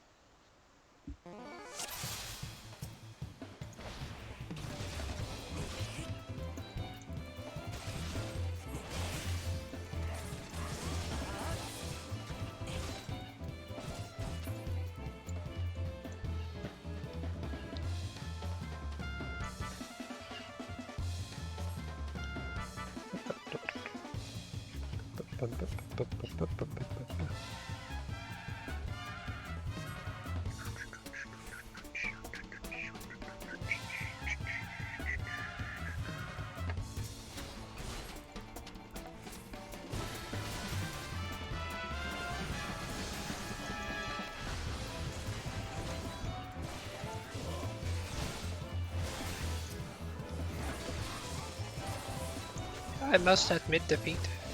'Twas an honor and a privilege.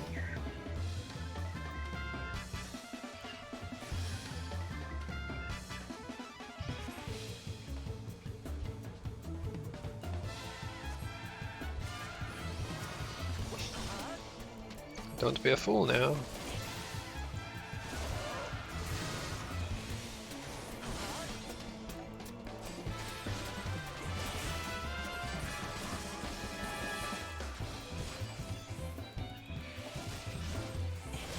Oh, that's the closest I've got to a interrupt.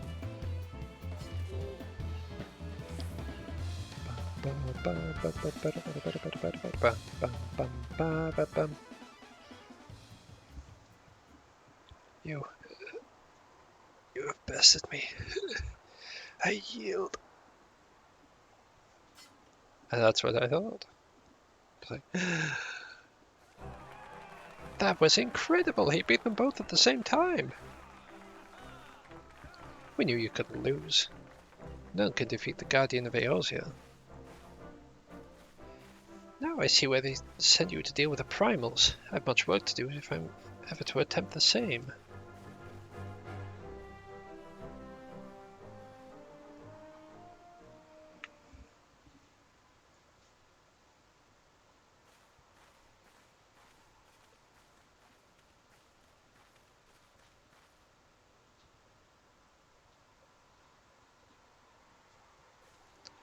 Impressive as always. 'Tis ever a pleasure to witness the spectacle of your martial prowess. And judging by the smiles on these faces, they too appreciate the hard-won strength that keeps the perils of the realm at bay. Guardian of Eorzea, yes, that's a most fitting title. Do you recall when we first met? It was at the memorial service for the Battle of Cartano. I mean, the first time we spoke, yes. Technically the first time we met, as in we're in the presence of each other, would have been on my way to Gridania, my friend. At the time, I was yet attempting to understand this land of Eorzea. I sought to grasp the reason why Grandfather willingly sacrificed himself to protect it. I shall speak plainly. My initial impressions were less than favourable. Dire problems abounded, and yet effort I saw expended towards their solution was haphazard and half-hearted. I thought Eorzeans a foolish and childish people.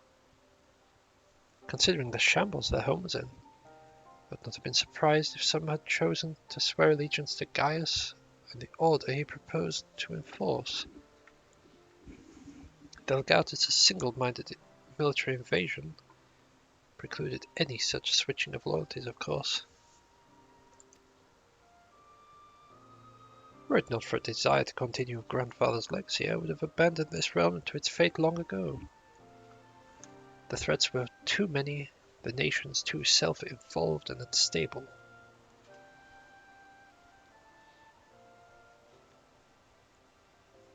It was you who convinced me the salvation of Eorzea was possible. It was you who taught me, through countless acts of bravery, that what my grandsire sought to preserve was not the land, nor its history, nor a single nation. It was the people, these wondrous, oft infuriating, stubborn people that suffer blow after terrible blow, only to drag themselves back to their feet to face another day. Though he never put such feelings into words, I believe Grandfather's admiration for the inextinguishable courage grew into a fervent wish to aid Eorzea, its inhabitants, in charting a course for the future. A wish that has now become my own. I, too, will endeavour to take upon the mantle of Guardian of Eorzea, and champion these people who toil toward a better future. Our cause, however, is not a simple one. The troubles that plague us are of a scale that cannot be solved by the signs of the Seventh Dawn alone. No, what is needed to tackle the root of the primal threat and effectively counter the schemes of the Ascians is a new, expanded organization that operates beyond the limitations of nations and borders. If you would aid me in building such an organization, then pray let us continue to discuss this, back within the walls of the Rising Stones.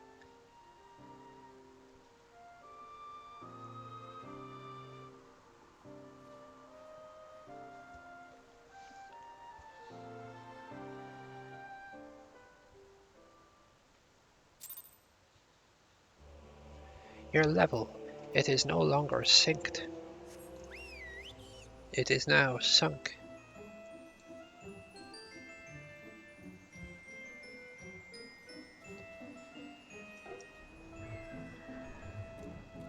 I'm actually like really quite hungry. It's a good job we're ending soon, isn't it?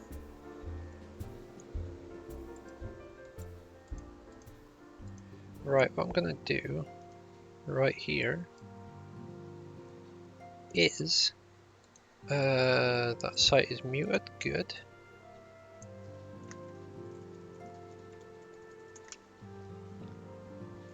The person that I'm going to be raiding after this is going to be playing Phasmophobia, so I need to wait for that stream to go live. And at the moment it still says World of Warcraft, so I don't think they're ready just yet. Pardon me. Thank you for coming.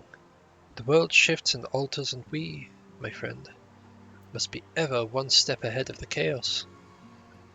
What I propose is the formation of a new organization, a group that shall pave the way for a truly united Eorzea.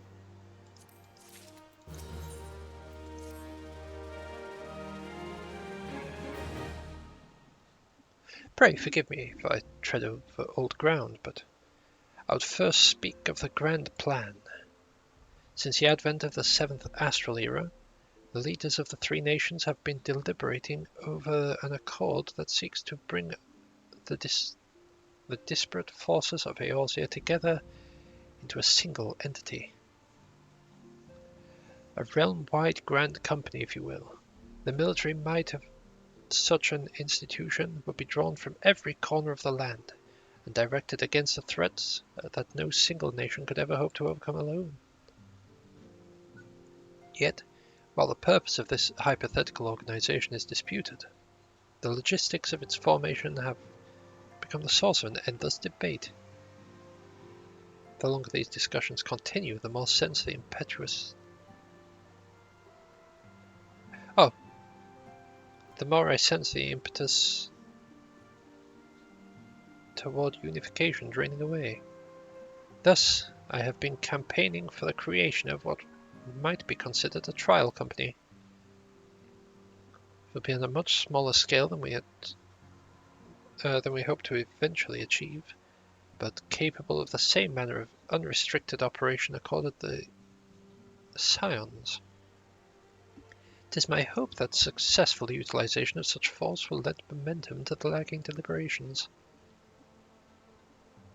And so, being primarily military outfit, I mean to assuage fears of its misuse by placing the fledgling organization under the authority of the antecedent. The Scions works tirelessly to protect Eorzea and its people. But as you yourself have witnessed, with the refugee revolt, there are limitations to what we can achieve.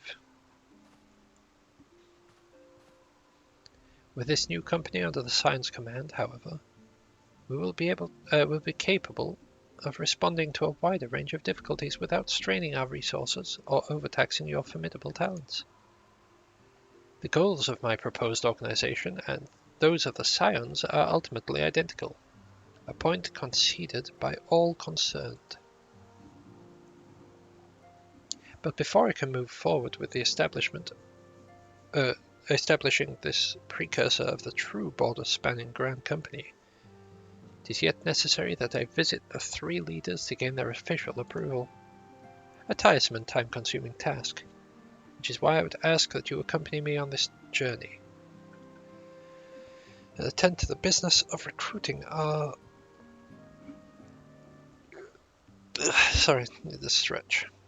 recruiting our inaugural members, while I am otherwise engaged with bureaucratic formalities. Thank you. It is reassuring indeed that to know that the bringer of light and his discerning eye will be selecting our future allies. Our first destination will be Limsa Lominsa. Let us rendezvous at Bulwark Hall.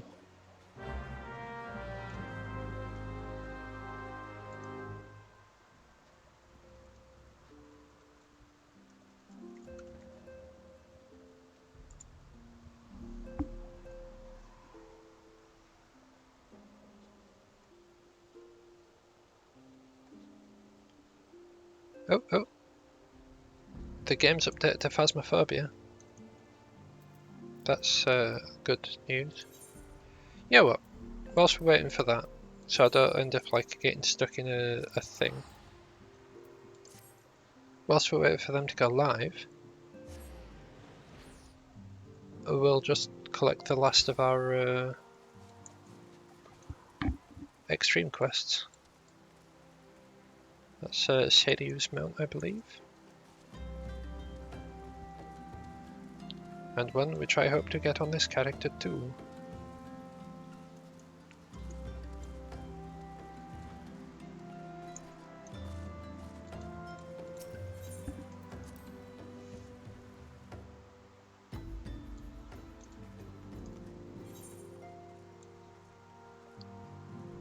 Oh god, what does that require?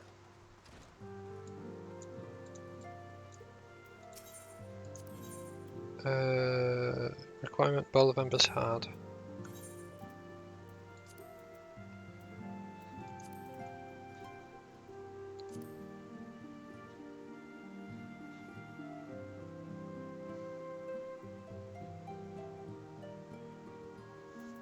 I don't fancy doing those just yet. Alright, they've gone live. So what we do here is I shall /raid space 23. Right, I'll send you all over that way. Thank you everyone that has been lurking. I know no one's chatted or this stream, but either way, hope to see you next time. Actually, it's on class as 1, so we'll just cancel that. Yeah, we'll just end stream here. But yeah, thank you very much for lurking, and catch you next time. Bye now.